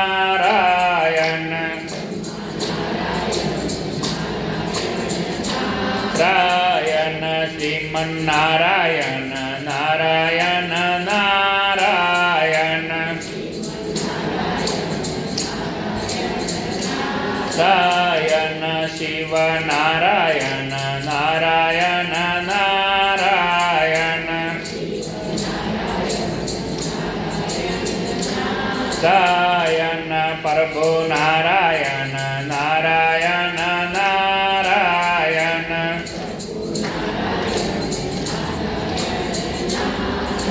બોલીએ નારાયણ ભગવાન કી. તો કે નારદજી પ્રભુ વિદાય કરી તમે ભગવાનનું ભજન કરો કે. ને રસ્તામાં નારદજીને શિવગણો મળ્યા છે. જતા હતા તારે શિવગણો કે બાપુ અમને કોક આશીર્વાદ, અમને રાક્ષસનો શ્રાપ આપ્યો છે. બાપજી અમે શિવગણો છીએ, અમે તમારી મસ્કરીથી તમને અમને માફ કરો, મેં તમારી મસ્કરીથી અમને માફ કરો. સંતને દયા આવી, કહું કે તમારે રાક્ષસ તો બનવું જ પડશે, કેમ કે શબ્દ બોલાયેલો નિષ્ફળ જતો નથી. પણ મારો આશીર્વાદ કે તમને એવા મહાન રાક્ષસ બનશો, મહાન બનશો કે તમને મારા માટે પોતે પરમાત્મા પોતે આવશે મારવા છે. એ વખતે તમારી મુક્તિ થઈ જાય. રઘુવંશમાં જન્મ લેવો પડશે ને રાવણ અને કુંભકર્ણ તમે બનશો સમાગણમાં રામ. બ્રહ્મના હાથે તમારો મૃત્યુ થશે, ભગવાન રામના હાથે તમારો મોત થાય. અને શિવગણો આશીર્વાદ લઈ નારદજીના વેંકટમાં પધારે છે. ભગવાનની સૂચના પ્રમાણે પાતકથી મુક્તિ માટે ભગવાન શંકરના નામનો જાપ કરે છે. યજ્ઞવલ્કજી મહારાજ, વરદાજી મહારાજે મૂળ ઋષિ પરમાત્મા પ્રગટનું આ ત્રીજું કારણ બતાવ્યું છે. હવે ચોથું કારણ આવે છે, ભગવાન રામ કેમ માનુષ્ય અવતાર લીધો છે. ચોથું કારણ સૃષ્ટિના આદિપતિ જેના ગાવામાં આવ્યા છે સ્વયંભૂ મનુ મહારાજ. શત્રુપા રાણી માનસકાર એમ કે એમનું દાંપત્ય એટલું ઊંચું હતું કે વેદો એના દાંપત્યની પ્રશંસા કરતા હતા. મનુ મહારાજ શત્રુપા બે પતિ પત્ની હતા. મનુને શત્રુપા પતિ પતિના શરીર જ જુદા હતા, એનો મન એક હતો. એક મન, એક વિચાર, એક સંકલ્પ, એક નિર્ણય. અને જ્યારે પતિ પત્નીનું દાંપત્ય આવું એક બને ત્યારે ભક્તિમાં રંગ જામે છે.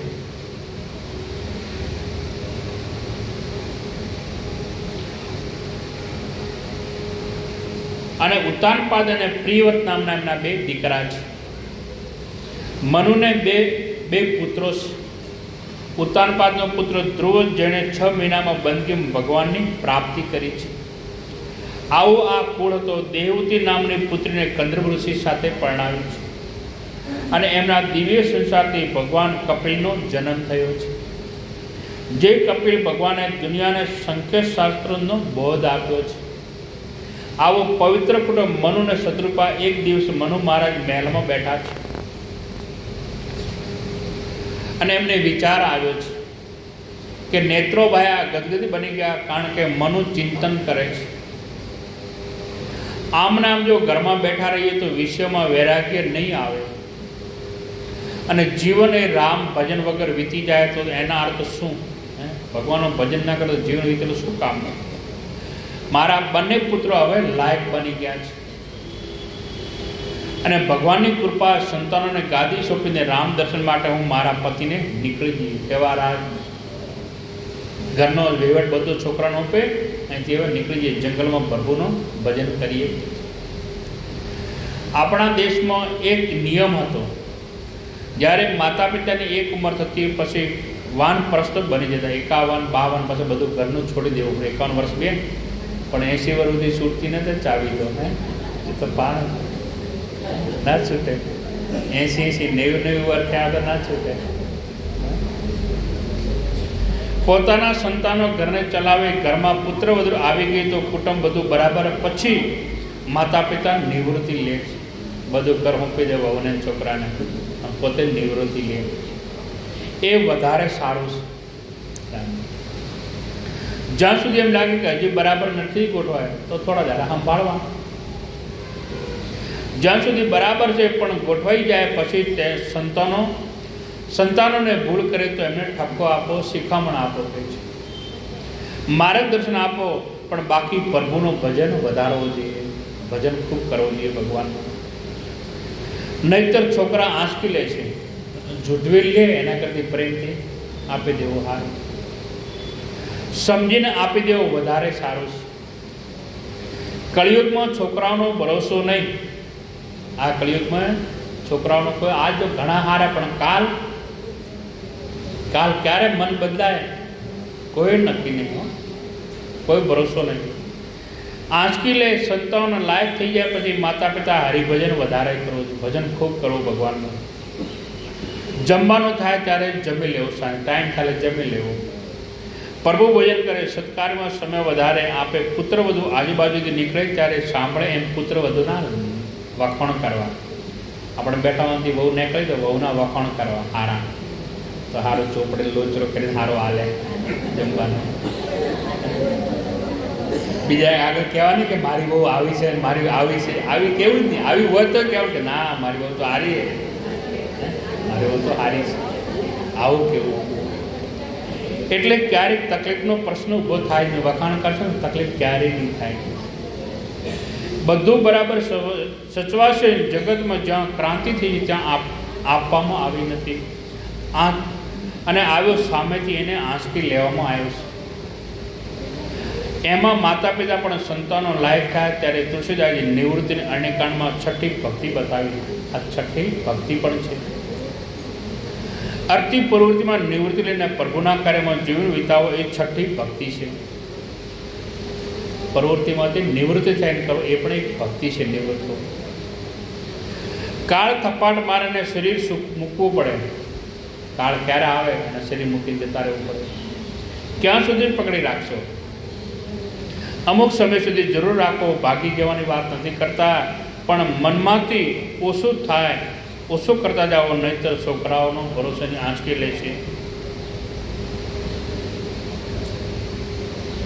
એમ રામ ભજવાન મારી જન્મભરી ભક્તિ વગર આવો ઘા લાગવો જોઈએ. કોઈને જાગૃતિ અંતરમાંથી જાગૃતિ થવી જોઈએ કે મારો જન્મ વીતી ગયો પણ રામ ના ભજવાના, જીવન પૂરું થવા ભજ્યા ભગવાન. રામ ભજવાનો નિર્ણય કર્યો. પત્નીને વાત કરી, બેઉ એક જ હતા.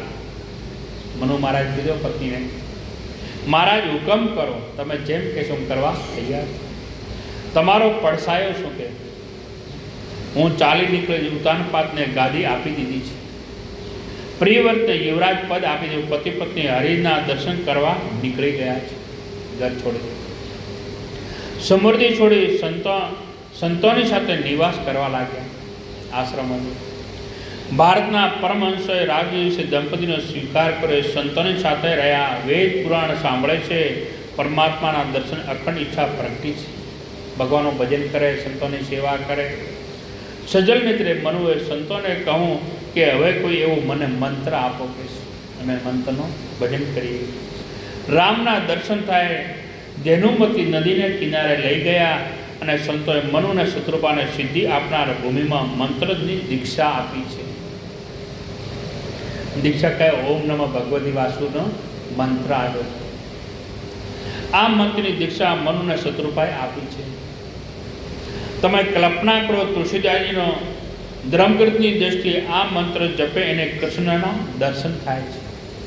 પણ મંત્ર અને દર્શન કરાવ્યો રામનો, એટલે સમેત યાદ તુલસીને ઊભો કર્યો છે. મંત્ર આવ્યો કૃષ્ણને, દર્શન કરાયા રામના. પતિ પત્ની આ મંત્રનો અખંડ જાપ કરવા લાગ્યા છે. કંદમૂળ ફળ ખાય છે. ઝાડવાના પત્તા હોય, કંદમૂળ ફળ, જંગલમાં ક્યાં પડ્યા રોટલા. નદીનું પાણી પી લે છે અને ભગવાનનું ભજન કરે છે. હરિદર્શનની ઉત્કંઠમાં વધવા લાગી. ભજનમાં કેટલા ડૂબ્યા કે ફળ ફૂલ ખાવાનું ભૂલાઈ ગયા. ભજનમાં એટલા ડૂબ્યા કે ખાવા પીવાનું ભૂલી ગયા. છોડોની છૂટી ગયો અને હાથે છૂટી ગયા. છોડી અને છૂટી જાય એમાં બહુ તફાવત છે. એક તો કે મેં છોડી દીધો ને એક છૂટી જાય, ફરક પડે. એમાં આપણો અહંકાર રહી ગયા. મેં છોડ્યો તો એ પણ સૂક્ષ્મ અહંકાર થઈ ગયો. આ છોડ્યા પણ એની મેળે છૂટી જાય ત્યારે ખબર પડે કે એની ગતિ આગળ વધી. પાંદડો તોડોને સુકાઈ ન ખરી જાય એ બહુ તફાવત છે. એક પાંદડો તોડો અને એક એના હાથે પડે એમાં ફરક લાગે. કેમ કે એ કાચો છે, પેલો પાકી. વૈરાગ્ય એની મેળાએ પ્રગટે ને જ્યારે મન સંપૂર્ણ નિર્મળ થાય પછી પ્રભુની બંદગી નહીં કરવી પડે છે. ભગવાન આપણી બંદગી કરતો છે એ કબીર કે જીવન મેં સાબિત ઘણો ભજન કરશો તો ભગવાન આપણું ભજન કરશે, પછી આપણે ભજન કરવું નહીં પડે, પહેલાં આપણે શરૂઆત કરવી પડે. કબીર કહે અત્યાર સુધી હું શંકરની વંદના કરતો હતો ભગવાનની, અને શંકર શંકર રામ રામ જપતો હતો, પણ હવે મારી એવી દશા, હવે શંકર મારી પાછળ પડ્યા. કબીર કબીર એ કે એ મારી માળા કરે છે. એમને કેટલું ભજન કર્યો છે ત્યારે ભગવાન એમનું ભજન કરે છે. ફળ ફૂલ છૂટી જાય, ખાલી જળપાન, ખાલી પાણી. હરિના દર્શનો વધારે ને વધારે તીવ્ર ભાવ જાગ્યો છે એમને, ખૂબ ભાવ છે. ભગવાન આવે મને દર્શન આપે, ભજન ખૂબ કર્યા હોય. માનસકાર કે બની જના એક પગે ઊભા રહી ગયા ને તપસ્યા શરૂ કરી, એક પગે ઊભા રહ્યા, તપસ્યા ચાલુ કરી. પછી શરીર હાડ પિંજર, શરીર એકદમ ફૂંકાઈ ગયું, સિંગલવાળું માંસ તોડી ગયો, ખાલી હાડકાનો પિંજરા જેવો પિંજરો છે. અને અવિચળ રેખા હૃદયમાં અકળાઈ ગઈ. રામદર્શની અખંડ જપ ચાલે છે. બ્રહ્માદિ દેવતાઓ અનેકવાર આવીને પર લોભનો આપે. બીજા દેવતા આવે ને કોઈક લોભની વાત કરે, પણ છતાં હોબળી દેખું ને બસ મારે એકના રામના દર્શન કરવા છે. પરબ ધીરજવાન મનુ ચલિત ન થયા, હાડ પિંજર બચાશ, રુધિર માંસ ઉડી ગયો છે, આંખો ઊંડી ઉતરી ગઈ છે, આંખો એકદમ અંદર જતી ગઈ છે, અને ભગવાનના નામનો જપ ચાલુ છે. મનુના શત્રુપાનો આ અખંડ તપ જોઈને આકાશવાણી થઈ છે. ધન્ય મનુ, આપણા જેવો તપ અમને ક્યાંય જોયો નથી. આકાશ ધન્ય કે મનુ મહારાજ, તમારા જેવો તપ અમે ક્યાંય જોયો નથી. અને આ દિવ્ય શબ્દો કાનમાંથી મનુના હૃદયમાં ઉતર્યા હતા તો શરીર એક અદ્ભુત શરીર હારું થઈ ગયું. આ શબ્દ ઉતર્યા કાનથી, જાણે આજે જ ઘરેથી આવ્યો એવો શરીર સુંદર બની ગયા છે. એ શબ્દની અસરથી આકાશવાણી મનુને સાવધાન કર્યા છે. આકાશવાણીમાં માગો તમને શું આપો.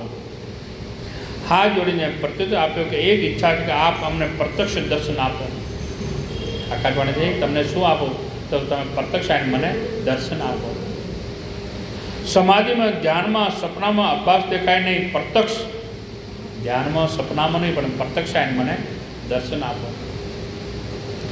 તમે અમારી સાથે વાતો કરો છો અને ચરણ સ્પર્શ કરીએ અમે તમારા માથા પર હાથ મૂકો. અમે કે ચરણ સ્પર્શ કરીએ, તમે મારા માથા ઉપર હાથ મૂકો.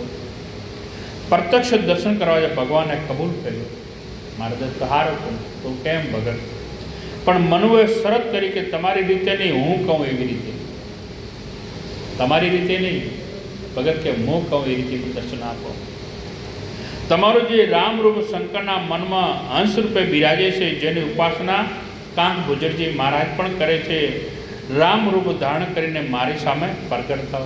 રામરૂપનું ધારણ કરી મારી સામે પ્રગટ થાવ. વિરાટ નારાયણ મને મંજૂર નથી. વિરાટ બનાવ, વિરાટ રૂપ એ મને મંજૂર નથી. અને 4 હાથવાળો ઈશ્વર મને મંજૂર નથી. મને તો અમારો સાંગરી 2 હાથવાળો મને મંજૂર છે, 4 હાથવાળો બી નહીં. રામરૂપ પ્રગટ થાય, જ્ઞાન માર્ગ સાધના કરતાં કરતાં આપણે ઉપર જવું પડે છે. અને પ્રભુને મળાય ત્યારે ભક્તિમાં આપણે ત્યાં રહીએ અને ઈશ્વરને આપણી ઈચ્છા પ્રમાણે નીચે આવવું પડે છે. ભક્તિ ઘણી ખૂબ કરો તો ઈચ્છા પણ ભગવાન સામે આવી જાય છે. और भक्ति में खुदा के नीचे आना होता है. महाराज मनु जहाँ बोल्या ત્યાં તો મહારાજ મનુની સન્મુખ ભગવાન નામ સ્વરૂપે પ્રગટ. બોલીએ રામજી મહારાજ કી. ભગવાન હમાય પ્રગટ થયા છે. દર્શન થયા, મનુ ગદગદિત થયા અને બે દેહ ભાન ભૂલી ગયા, એકદમ ભાન ભૂલી ગયા ભગવાન ભગત મનુ મહારાજ. મનુ ભાવ મગન હો ગए. એકલા રામજી નથી પ્રગટ્યા, હાથે શક્તિ પણ આવ્યા છે. કોણ? સીતા મૈયા. જગતની આ શક્તિ માં જાનકીની બાજુમાં બિરાજિત ગયા છે.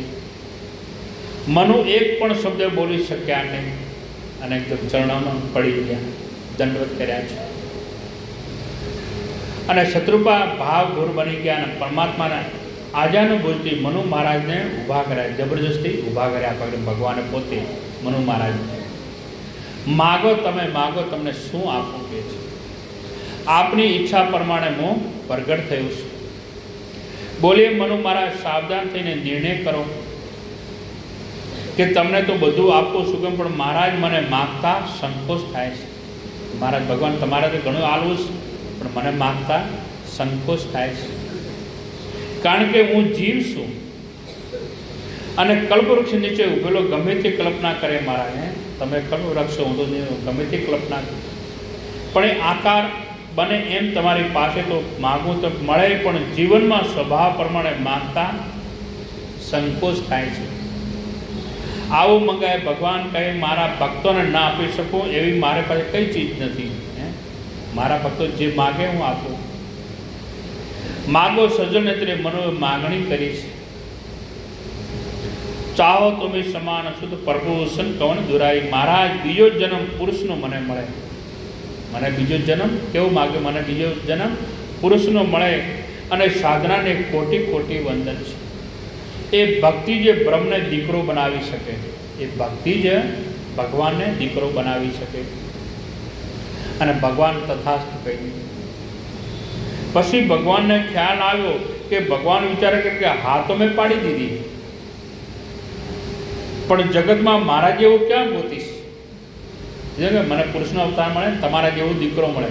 ભગવાન કે હા, પણ તમારે મારા જેવો દીકરો ક્યાં હશે? ભગવાન કે મેં હા તો પાડી, મારા જેવું ગોતીશ ક્યાં? રાજવીર મારા સમાન તો જગતમાં કોઈ છે જ નહીં. ભગવાન જેવું બીજું તો કોણ હોય? હું પોતે જ તમારો પુત્ર બનીને આવીશ. કે ભગવાન કે હું પોતે જ તમારો પુત્ર બનીને આવીશ, રઘુવંશમાં પ્રગટ થઈશ અને ધરતીનો ભાર હું ઉતારીશ. મારી આદિશક્તિ સામે પક્ષે પ્રગટ થશે. મારા અંશો મારા ભાઈરૂપ લઈને પણ આવશે અને રઘુવંશ ધજા ફરકાવી દઈશ. તમારો પુત્ર બનીને સંતોનું સંરક્ષણ હું કરીશ.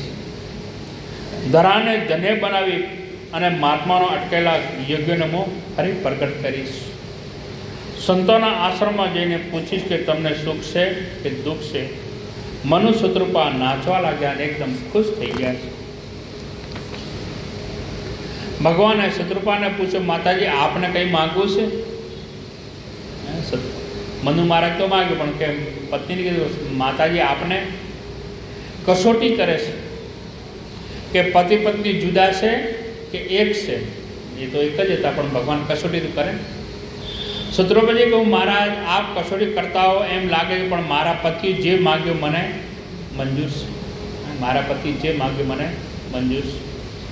મારે તેમાં કંઈ ફેરફાર કરવાની જરૂર નથી, કારણ કે તમે પુત્ર બનીને આવશો ત્યારે માં હું બનવાની છે. તમે પુત્ર બનીને આવો તો માં તો હું જ બનીશ. અને પુત્ર માં પાસે મોટો થાય છે, એટલે તમારો વધારો લાભ તો મને મળશે, મારી જોડે વધારે રહેશે. અને દુનિયા આખીની પિતા કવિ કાગે લખ્યું કે તારી ઘેર દીકરો બનીને આવ્યો. આખી દુનિયાનો બાપ એક તારો દીકરો બનીને આવ્યો. યશોદા તારા ભાગ્યે આગળ સ્વર્ગ સુખ નકામા છે. સ્વર્ગના સુખ છે ને એ પણ નકામા છે. તું છે શત્રુપાજી એક શરત કરી કે આપ પુત્ર બનીને આવો ત્યારે બધું સાચું તો પડશે ને? મને ખબર શું પડશે તમે પુત્ર બનીને આવ્યા? સાચું તો પડશે ને, કારણ કે અમે તો જીવ છીએ, કદાચ ભૂલી પણ જઈએ. જીવ તો ભૂલી જાય, બીજા જન્મમાં ભૂલી જઈએ. કહે નહીં માં મારું વચન મિથ્યા ના જાય. ભગવાન કહે મારું વચન મિથ્યા ના જાય. સંતો બોલેલો ફરે તો ઈશ્વર કોઈ દિવસ એની વચનની તાકાત છે. સંતો ના બોલે તો ફરે તો ભગવાન કેમ ફરે ના? અને એટલું ઓછું બોલો પણ બોલો એ કરો વચનમાં એવી શક્તિ છે કે દિવાલ તોડી નાખો, માનવીના હૃદયને ભેદી નાખો. માતાજી મારી ભૂલ ન થાય, હું ભૂલ નહીં કરું તમને, એટલે આદત પાડવા હું આજથી તમને માં કહું. લો હાલથી જ માં કહી દઉં, બસ હું ભૂલી ના જાઉં ને તમે પણ ના ભૂલી જાઉં. કહેવાની શરૂ કરો. શત્રુપાજી બીજી માગણી કરી કે તો પ્રભુ એક વરદાન આપો, મને એક વરદાન આપો. તો તમે આવો ત્યારે તમારા ભક્તને જે ગતિ રહેણી કેણી જે ભક્તિ જે આનંદ મળે એ બધું મને મળવું જોઈએ. એમને તો મળે પણ મને પણ એવો આનંદ મળવો જોઈએ. અને ક્યાંક મમતામાં ફસાઈ ન જઈએ. આ તમે જીવ છીએ, મમતામાં ફસાઈએ જઈએ. અને આપની ભક્તિ આપશો ભગવાન આશીર્વાદ કયા ત્યાં મનુ મહારાજ સાવધાન થયા છે. હાથ જોડી કહે કે એ વાત આ માગણી માટે મનુને દંડોત કરવા પડે છે, કહે મહારાજ તમે મારે ત્યાં પુત્ર બનીને આવો એટલા માટે મેં બીજો જન્મ માગ્યો છે. તમે મારા પુત્ર બનીને આવો એટલે મેં બીજો જન્મ માગ્યો છે. પણ ત્યારે પુત્ર બનીને આવો તમારા તરફ મને એટલો પ્રેમ વધવો જોઈએ, એટલો બધો પ્રેમ વધે કે મણી વગર સર્પ ન રહી શકે એમ તમારા વગર હું ન રહી શકું, આટલો પ્રેમ હોવો જોઈએ મારે એમ. અને જળ વગર માછલી તરફડે એમ તમારા વિયોગમાં મારો પ્રાણ ઉડી જાય. થોડો પાણી હોય માછલી તો માછલી તરફડે, પણ હાવખે કોરામ લાવો તો માછલી મરી જાય. એમ તમારા તમે ન વધ્યો હોય પછી મારો જીવ પણ નીકળી જાય. તમારા વગર હું ન જીવી શકું. મહારાજ તમારું દર્શન હોય ત્યાં સુધી જ હું જીવું, બાકી મારું જીવવું નકામ. મારું મૃત્યુ થઈ જાય. જન્મ તો આખી દુનિયા માગે પણ મૃત્યુ પણ માગે. ધન્ય છે મનો આજ ઈશ્વર પાસે મોત પણ માગ્યો. તમારા સિવાય ભગવાન જીવી ન શકે, મને મોત આવે ચાલે. મરવાની કેટલા લોકોની તૈયારી છે, મરવા કોઈ માગતો થોડું થાય હેડ દોડો દવાખાને હાજર કરવામાં. તૈયારી અમારા સર મોટી ઉંમરના લોકો થાય એટલે એમ કહે કે બસ હવે તો કાંઠા ઉપર બેઠા છીએ. શું કોકને ધક્કો મારવા? કોકને કે કોઠા ઉપર બેઠા અમે ધક્કો મારવા એ તાકાત નીકળ્યો. અને સંતો મરવાની તૈયારી કરે છે. જેનું સ્મરણ વધે એની આગળ મરણ તુચ્છ લાગે. ભગવાનનું સ્મરણ વધી જાય પછી મરો કે જીવો કોઈ ફરક નહીં પડતો. ને રામ ભજનારો તે મરે જ નહીં. રામ ભગવાનને ભજવાળો તો મરતો જ નથી. ગીતામાં ખાતરી આપી કે મારા ભક્તનો નાશ કદી થતો જ નથી. ભગવાન કે મારા ભક્તનો નાશ નહીં થતો. મનુને કહે એને મુક્તિઓ માગ્યો અને મણી વગરનો સર્પ અને બીજી દશા પાણી વગરનો માછલો. રામાયણમાં બંને સાબિત કરી આપ્યું. મણી ખોવાઈ ગયા તો સર્પનો મોત નથી થતો, પણ હેરાન થાય છે, ખૂબ દુઃખી થાય છે. સર્પ મણી ખોવાઈ એટલે બેસુદ એકદમ બેભાન થઈ જાય છે, તડપ્યા કરે. વિશ્વામિત્ર રામને લઈ ગયા ત્યારે દશરથની દશા મણી વગરના સર્પ જેવી થઈ હતી. રામને જ્યારે વિશ્વામિત્ર લેવા આવ્યા હતા, રામ લઈ ગયા જેવી થઈ તેને આજ પહેલી દશા, પહેલું વરદાન. પણ બીજું વરદાન જલ બીનું માછલી. માછલી પાણીના વિયોગમાં જેમ મુક્તિઓ પામે એમ વનવાસ હોય ત્યારે જલ બીનું પ્રાણ છોડી દે. જ્યારે ભગવાન રામનો વનવાસ થયો ત્યારે દશરથનો મોત થઈ ગયું. આ બે વરદાનની મૂર્તિ પરમાત્માએ તથાસ્તુ કહ્યું છે.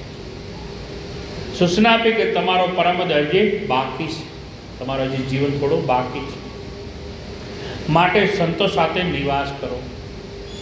પછી પ્રાણ છોડશો સ્વર્ગમાં પુણ્ય ભોગવીને, પછી મૃત્યુલોકમાં રઘુવંશને ત્યાં તમારો જન્મ થશે. હું આપને ત્યાં પુત્ર તરીકે પ્રગટ થઈશ. આમ સૂચના આપી અંતરહિંદ ભગવાન અંતર ધ્યાન થઈ ગયા. ત્યાંથી મનો શત્રુપા સંતો સાથે શ્રેષ્ઠ જીવન પૂરું કરે છે. આશ્રમમાં રહે છે અને હરિભજન કરે છે. બંનેના પ્રાણ ઉડ્યા સ્વર્ગમાં નિવાસ કરે છે અને પુણ્ય પૂરા થતા એ ફરીથી પૃથ્વી પર નિવાસ કરવા આવે છે. હવે સત્યકેના બે પુત્રો હતા. સત્યકેત નામના એક રાજા હતા અને પ્રતાપ ભાનુને અરિમર્દન ધર્મઋષિ નામનો એક પ્રધાન મંત્રી હતો,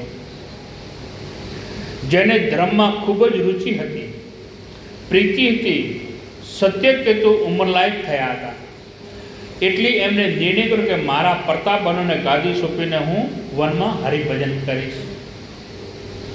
એક નિર્ણય હતો, ભારતમાં જે અમુક ઉંમર થાય એટલે વડીલો નીકળી જતા, 51-52 વનમાં આવ્યા એટલે ભજન કરવા નીકળી જતા હતા. મનુના પ્રસંગમાં આ આવ્યો અને પ્રતાપ ભાનુના પ્રસંગમાં પણ સત્યકેતુ નિર્ણય કર્યો છે. પ્રતાપ ભાનુ સત્યકેતુ સંતાનોને રાજ્ય સોંપીને હું નીકળી જાઉં. દશરથજીના વાળ સફેદ થયા એટલે નિર્ણય કર્યો કે ગાદી હું રામને આપી દઉં. કઈ એકલી કથા થોડી છે, આપણા વાળ સફેદ થાય છે એટલે આપણે વિચાર કરવાનો કે મારા હૃદયના અયોધ્યા પર અત્યાર સુધી કામના કરતા હતી, હવે હૃદયની અવધમાં રામનો રાજ્યાભિષેક કરી દઉં, મારી સમૃદ્ધિ મારા સંતાનોને સોંપી દઉં.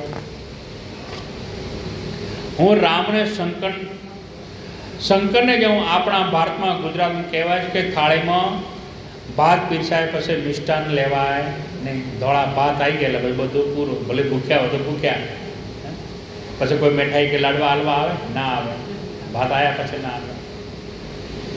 મંગાય નહીં, મિષ્ટાન માંગનારા મૂર્ખ ગણાય કે છે. ભાત પીરસાઈ જાય એટલે પછી હાથ જ ધોવાના રહે, પછી તો હાથ જ ધોવાના. એમ મોહનથાળ બટકો પડ્યો એ પણ આવીને લઈ જાય, પડ્યો વધ્યો ને એ પણ લઈ જાય કે કોકને હાલશો ગાય કૂતરાને. પાછો એમ માથાની થાળી ઉપર સફેદ વાળ, આપણે પણ સફેદ વાળ આવે. ભાત પીરસાઈ જાય પછી મિષ્ટાનની અપેક્ષા ના રખાય. પછી તો નિવૃત્ત લઈને ભગવાનનું ભજન કરવું જોઈએ. સત્ય કહેતું પ્રતાપભાનુને રાજ્ય આપ્યું અને તપોવનમાં જતા રહ્યા અને પ્રતાપભાનુનું રાજવી બન્યા છે. પછી દિગ્વિજય કરવા ચતુર્ગુણી સેના લઈને નીકળે છે. રાજા સેના લઈને નીકળ્યો છે. એ ધરતીના આખા ગોળા પર જેટલા રાષ્ટ્રો હતા એ બધાને એને પરાજિત કર્યા છે. જીતીને બધું ધન ભેગું કર્યું છે. કેટલાકના દંડ લઈને છોડી દીધા, કેટલાકને ખંડણી લીધી છે. બન્યું એવું કે એક વર્ષમાં આખા ધરતીના ઉપર એનો પોતાનું રાજ થઈ ગયું. અને માર્ક્સમાં લખ્યું કે ધર્મ અર્થ કામને પ્રતાપભાનુના હાથમાં આવી ગયા. બધું પ્રતાપભાનુને હાથમાં લઈ લીધું. હવે ખાલી મુક્તિ બાકી છે. રાજપાટ, ધન, માલ, મિલકત બધું લઈ લીધું, હવે ખાલી મુક્તિ બાકી છે. ઘરે આવીને એમને બ્રાહ્મણને દાન આપ્યું છે. બ્રાહ્મણ બોલે, બ્રાહ્મણને દાન આપ્યું, સેવા કરી. મંદિરોના જીર્ણોદ્ધાર કરાવ્યા. સારું કોઈ મંદિર કોઈ તૂટેલા હતા નવા બનાવ્યા, સારા બનાવ્યા, સુધરાયા. રસ્તાઓ સમારકામ કરાયા. સુંદર રાજ્ય ભવન કરી. રાજ્યની પણ એક દિવસે સૈનિકોની ટુકડી લઈને પ્રતાપભાનુ શિકાર કરવા ગયો. આ બધું કામ કરે, એમની ટુકડી લઈને શિકાર કરવા ગયા જંગલમાં. અનેક મૃગને મારતો મારતો આગળ ગયા છે. ગાઢ જંગલમાં ગયા. જંગલમાં એક ભૂંડ દેખાણો એમને. જે ભૂંડ એ રાક્ષસ હતો. વરાહ ભૂંડને જોતા પ્રતાપભાનુને એમ થયું કે હું આને મારી નાખું, નકા બધાને હેરાન કરશે. નહીંતર પ્રજા પોતે સૈનિકોને પાછળ આવવા કે એકલા પોતે ભૂંડની પાછળ દોડ્યા છે મારવા માટે. અસોને લગામ ખેંચીને દોડાઈને એને અહીંયા પહેલી ભૂલ કરી. આ પ્રતાપભાનુએ મોટી ભૂલ કરી. અહીંયા જીવનની એક ભૂંડને મારવા દોડ્યો. માણસમાં લખ્યું કે ભૂલ એક કાલકેતુ નામનો રાક્ષસ હતો. એ કાલકેતુ નામનો એ ભૂંડનું રૂપ લઈને આવ્યો હતો રાક્ષસ. પ્રતાપભાનુ દિગ્વિજય કરવા નીકળ્યા છે ત્યારે કાલકેતુએ 100 પુત્ર અને 10 ભાઈઓને મારી નાખેલો. એનું રાજ્ય લઈ લીધેલું હતું. આનો રાજ્ય પણ આ ભાનુ પ્રતાપે લઈ લીધેલું. એટલે પેલો દુશ્મન થઈ ગયો, એ પેલો રાક્ષસ બનીને આવ્યો છે, ભૂંડ બનીને આવ્યો. એટલે કાલકેતુ માયાવી રાક્ષસ બન્યો. કાલકેતુ ફરતો ફરતો આજ બદલો લેવા પ્રતાપભાનુ પાસે ભૂંડનું રૂપ લઈને આવ્યો. બદલો લેવા માટે ભૂંડ બનીને આવ્યો છે કાલકેતુ. અને પ્રતાપભાનુને આ ખબર નહીં. એને કહ્યું આ તો કંઈ ભૂંડ છે, લાવો એને મારી નાખું. આ પુત્ર સત્યકેતુ દોડ્યા છે. કાલકેતુની પાછળ કેટલો સુંદર સિદ્ધાંત છે. સત્યકેતુ ને કાલકેતુ બંનેના કેતુ સામાન્ય છે અને કેતુનો અર્થ થાય છે ધજા. સત્યકેતુ એટલે સત્યની ધજા ફરકાવનાર અને કાલકેતુ અર્થ સ્વાર્થ પ્રમાણે સમય પ્રમાણે ધજા બદલનાર. તુલસી કે સત્યના સંતોએ સ્વાર્થ પ્રમાણે ધજા ફરકાવે એની પાછળ દોડ્યા નહીં. સત્યના ઉપાસક કોઈ ક્ષણભંગુર વિચારધારા પાછળ દોડાય નહીં. સત્યના સંતો જ્યારે કાલકેતુ પાછળ દોડશે ત્યારે તુલસીદાસજી કહે એને જંગલમાં ભૂલા પડવો પડશે. અને ભૂલા પડશે ત્યારે કોઈ સાસો સંત નહીં મળે, એને કોઈ કપટ મુનિનો ભેટો થશે. કપટ મુનિ મળશે. આવા માણસ દ્વારા નિર્ણય કરો કે સત્યકેતુ 2 પુત્રોનો બતાવ્યા. એનો અર્થ એ થયો કે સત્યના ઉપાસક 1-2 જ ના હોય, એના તો ટોળા હોય અને કાલકેતુ 100 પુત્ર બનાવ્યા છે. એનો અર્થ એમ થયો કે કાલકેતુ તો સેંકડો હોય. કાલકેતુ સેંકડો હોય. આપણો થોડોક સ્વાર્થ દેખાય ને આપણે આપણી નીતિ ચૂકી જઈએ. થોડો સ્વાર્થ આવે ને નીતિ ચૂકી જાય. ઘણા લોકો ઘણી ધજા રાખતા હોય છે. એક ખિસ્સામાં એક ધજા હોય ને એક લાગે કે હમણાં આ ધજાની જરૂર તો એ ધજા બતાવે. સ્વાર્થ પ્રમાણે અને ધજા સંકેતની બીજી ધજા પ્રકારે આ બધી કાલકેતુની વિચારધારા છે. ત્યારે આ તો રઘુવંશની કથા છે. ક્ષણભંગુર વિચારધારા પાછળ માનવીને ભટકાય નહીં. હિન્દુસ્તાન તો ખાસ કે દેશમાં રામ પ્રગટ્યા હોય, પૂરપાટ અશ્વને દોડાવ્યો કાલકેતુ પાછળ, અને વિશાળકાળ જંગલમાં કાલકેતુ રાક્ષસ પ્રતાપભાનુને ભલે પાડીને જતો રહે છે અને પાછળ દોડ્યા છે. ગાઢ જંગલમાં પ્રતાપભાનુ એકલો થઈ ગયા. સેના પાછળ રાજા એકલો પડી ગયો અને ભૂંડલે જે હાથમાં આવ્યો નહીં. તરસ લાગી છે ધરતીનો માલિક, આજ ભૂખ લાગી, તરસ લાગી, જંગલમાં ચો મળે તો એ બધાને સરખી હોય. એમાં કોણ રંક અને કોણ રાય. ભૂખ તો તરસ તો બધાને હરખી જ લાગે. ઘોડાની લગામ પકડીને પ્રતાપભાનુ પાણીની તલાશમાં પર હવે કે આટલામાં કે પાણી મળે તો પાણી પીવું છે. એમાં એક આશ્રમ જોયો આશ્રમ કહા તો આશ્રમ છે, લાવો અહીંયા કે પાણી મળશે. એ આશ્રમમાં કપટપુની બહેનો, એ ગુંડ હતો ને એનો દોસ્તાર હતો, એ કપટમુનિ રાક્ષસ મહાત્મા મણીને બેસી ગયો. એ પણ કંઈ સાધુ નહોતો, કપટી હતો, પણ સાધુનો વેહ લઈને બેઠો હતો. રાજા હતો, એનો રાજ્ય પ્રતાપભાનુને લીધેલો હતો, એટલે સાધુ થઈને બેસી ગયેલો. કપટમુનિના આશ્રમમાં ગયો. પ્રતાપભાનુને ખબર નહીં કે આ મારો દુશ્મન છે. એમને ખબર પડે, વેશ પલટો કરીને બેઠો ત્યાંથી ખબર પડે. અને પેલો તો ઓળખતો કે આ મારો દુશ્મન આવ્યો છે. ઘોડાને એક બાજુ રાખીને કપટમુનિને પગે લાગ્યો છે. પેલો જંગા મહાત્મા લાવો પગે લાગી, બેકને નમ્યા. કપટમુનિ ઓળખી ગયા કે આ તો મારો દુશ્મન છે. પ્રતાપભાનુ જેને મારું રાજ્ય લઈ લીધું, પણ પ્રતાપભાનુ પહેલાને ઓળખી શક્યા નહીં. આવનાર ન ઓળખે, પણ પહેલો ઓળખી ગયો, કારણ કે એને દેખાવ બદલી નાખેલો છે. વળી રાજા ભૂખ્યો હતો એટલે કંઈ નિર્ણય કરીને, ભૂખ્યો હતો અને તરસ્યો પણ હતો, કોઈ બીજો નિર્ણય કરી શક્યો નહીં. અને રાજાને બેસાડ્યા. કોણ છો તમે? કપટમુનિ જાણે કે છતાં પૂછે છે. પૂછે પણ જાણે છે તો એ પૂછે છે. આટલા ગાઢ જંગલમાં આટલું સુંદર શરીર, આવા સુંદર અશ્વ પર બેસે બિરાજિત, પણ તમે કે આ આયા ક્યાંથી આવ્યા છો? કેમ આયા આવા જંગલમાં? પેલા રાજાને કહે છે તમે પ્રતાપભાનુને રાજનીતિનો પ્રયોગ કર્યો કે રાજવીને જ્યાં ત્યાં નામ ના અપાય છે. એટલે કહું કે કૈકેયી દેશનો પ્રતાપભાનુ સમ્રાટ છું, એનો સચિવ છું. જે પ્રતાપભાનુ રાજા છે એનો હું સચિવ છું. આછો નામ ના આવ્યો એમને. મુરગિયા કરવા નીકળ્યો છો. મારા સદભાગે કે આપ જેવા સંતના દર્શન થયા, દુર્ભાગ્ય કે એવાના દર્શન થયા. અને તરસ લાગે કે પાણી પીધું છે. ઘોડાને પાયો. કપટમુનિએ ધીરે ધીરે કહું પ્રતાપભાનુ તમે ભલે ખોટું બોલો છો, હું પ્રતાપભાનુને સચિવ છું, પણ તમે યોગીની તમે જ પ્રતાપભાનુ પોતે છો. કેમ કે પોતે ઓળખતો હતો, કહી દીધું કે તમે જ છો, તમે પોતે જ પ્રતાપભાનુ છો. આમાં યુગનો કોઈ સવાલ ન હતો કે સામસામાની લડાઈ થઈ રહી, ઓળખતા હતા. પહેલે વેશ પલટો કર્યો, આને વેશ પલટો નહોતો કર્યો, પણ નામ આપ્યું યોગનું, કે યોગના બળથી હું તમને બધું જાણી શકું છું. જ્યારે આવું કોઈ કહી દે એટલે સ્વાભાવિક છે શ્રદ્ધાજનમાં, હા તો બાપજી તો બધું જાણે છે, બાપજીને બધી ખબર પડે છે.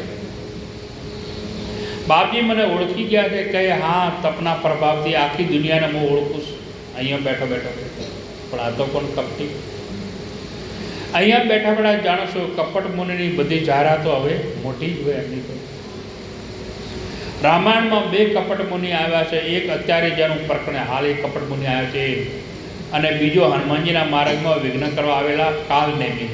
આ 2 કપટમુનિ આખી કથામાં. પણ હનુમાનજી કપટમુનિ ઉપર સફળ થયા છે, કારણ કે એ નિર્લોભીતા. હનુમાનજીને કોઈ લોભ ન હતો એટલે એ સફળ થયા. ત્યારે આ માણસ કપટમુનિમાં ફસાઈ ગયા છે. એમને મોહ હતો, લોભ હતો. કારણ કે લોભી તો એ માગણી કરશે, લોભી હોય માગણી કરે છે. અને હનુમાનજી નિર્વિકાર હતા, નીકળી ગયા, કારણ કે નિર્લોભી હતા. હનુમાનજીને કોઈ લોભ નહોતો. લોભ આવ્યો એટલે ફસાયા. હનુમાનજી જેવો નિર્લોભી તત્વ જગતમાં ક્યાંય નહીં હોય. હનુમાનજી નિર્લોભી, કોઈ લોભ નહીં હનુમાનજીને. રામ રાજ્યની પેટના વાજિંત્ર વાગી ત્યારે અયોધ્યામાં હનુમાનજી ભગવાનના ચરણામાં દંડવત કરે છે. આંખમાં આંસુ આવે કે મહારાજ મારી ઈચ્છા પૂરી થઈ કે હું ઈચ્છતો હતો કે જુગલ સરકાર એક વખત અવધી ગાદી પર બેસી જાય. અને રામજીએ મારુતિ એક પ્રશ્ન પૂછું છું. ભગવાન રામ કહે છે હનુમાનજીને એક પ્રશ્ન પૂછું છું કે સુગ્રીવની મિત્રતા તારા દ્વારા થઈ અને તે સુગ્રીવને મદદ કરી, તો વાલીને મારી નાખ્યો અને કિચગદાની ગાદી મળતી હતી ત્યારે તું હટી ગયો અને પદ સુગ્રીવને અપાયો. લંકામાં રાવણનો વિનાશ થયો પછી લંકાની ગાદીનું પદ એ વિભીષણ આપી દીધું તને, કોઈ તે કશું લીધું નહીં. અને અયોધ્યાની ગાદીનું પદ મને અપાવી દીધું. 3 પદમાંથી તે એકે રાખ્યું નહીં. આ બાજુ વિભીષણ ગાદી હલાવી, મને હલાવી, પણ તારે પણ તો કોઈ રાખ્યું નહીં. એકાદ પદ તો રાખ. હનુમાન રડી પડ્યા, મહારાજ હું બહુ સ્વાર્થી છું, હું બહુ સ્વાર્થી છું કે દુનિયા મને નિલોભી કહે પણ હું બહુ લોભી છું. દુનિયા મને નિલોભી કહે, નિસ્વાર્થી કહે, પણ હું તો બહુ સ્વાર્થી છું હનુમાનજી, અને બહુ લોભીઓ છું. એક પદ એક તમે રાખો, એક સુગ્રીવ રાખે, એક વિભીષણ રાખે, પણ આ તમારા 2 પદ, તમારા જે 2 પગ છે ને એ હું રાખીશ સેવામાં. કેવો ભાવ કહેવાય હનુમાનજી, એ પદ હું લઈશ. આપતો મહારાજ મારે આ 2 પદ જોઈએ, બીજું કોઈ જોઈતું નથી. તમારા 2 પગનો ચરણોની રજ એમાં તમારી સેવાની રજ જોઈએ, બીજું કોઈ જોઈતું નથી. તમારા 2 ચરણોમાં મને મળી જાય તો દુનિયાની હર સમૃદ્ધિ હું મારે કોઈ જોઈતું, બધું આવી ગયું એમાં. એટલે કપટ મુનિ એની પાસે ફસાણો છે. જ્યારે પ્રતાપભાનુ પાસે ફસાવાનું કારણ લોભ છે. પ્રતાપભાનુને લોભ છે એટલે અહીંયા ફસાય છે.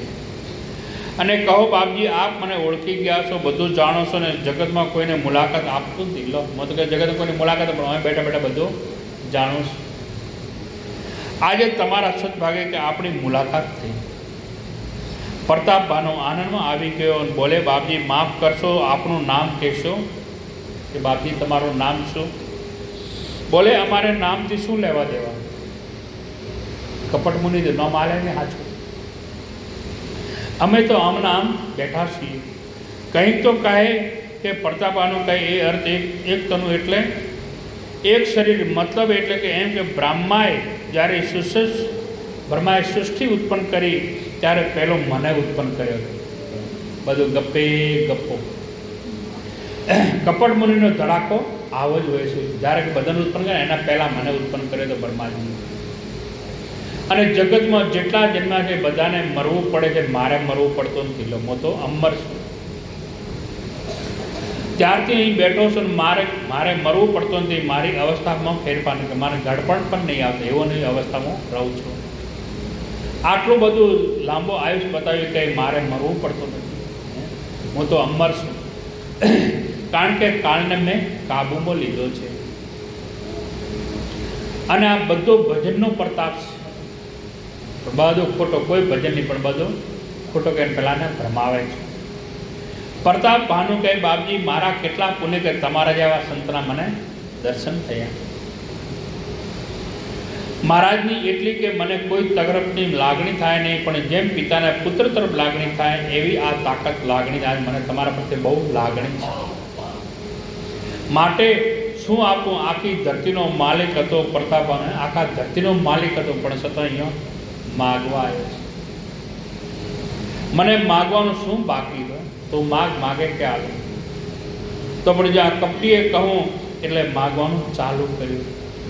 શું કે જીવને ઈશ્વર ગમે તેટલું આપે તો એ માગ કરે. ભગવાને ગમે એટલું આલ્યો હોય એમાં સંતોષ જ નહીં. આટલો આખા ધરતીનો માલિક હતો તો આ કપટ મુનિ પણ માગે છે.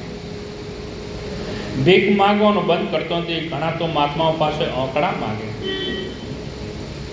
સંતો પાસે આંકડા મંગાય નહીં. જીવન કેમ સુધરે એની ચાવી મંગાય. જીવન કેવી સુધારવું આવું માગવું.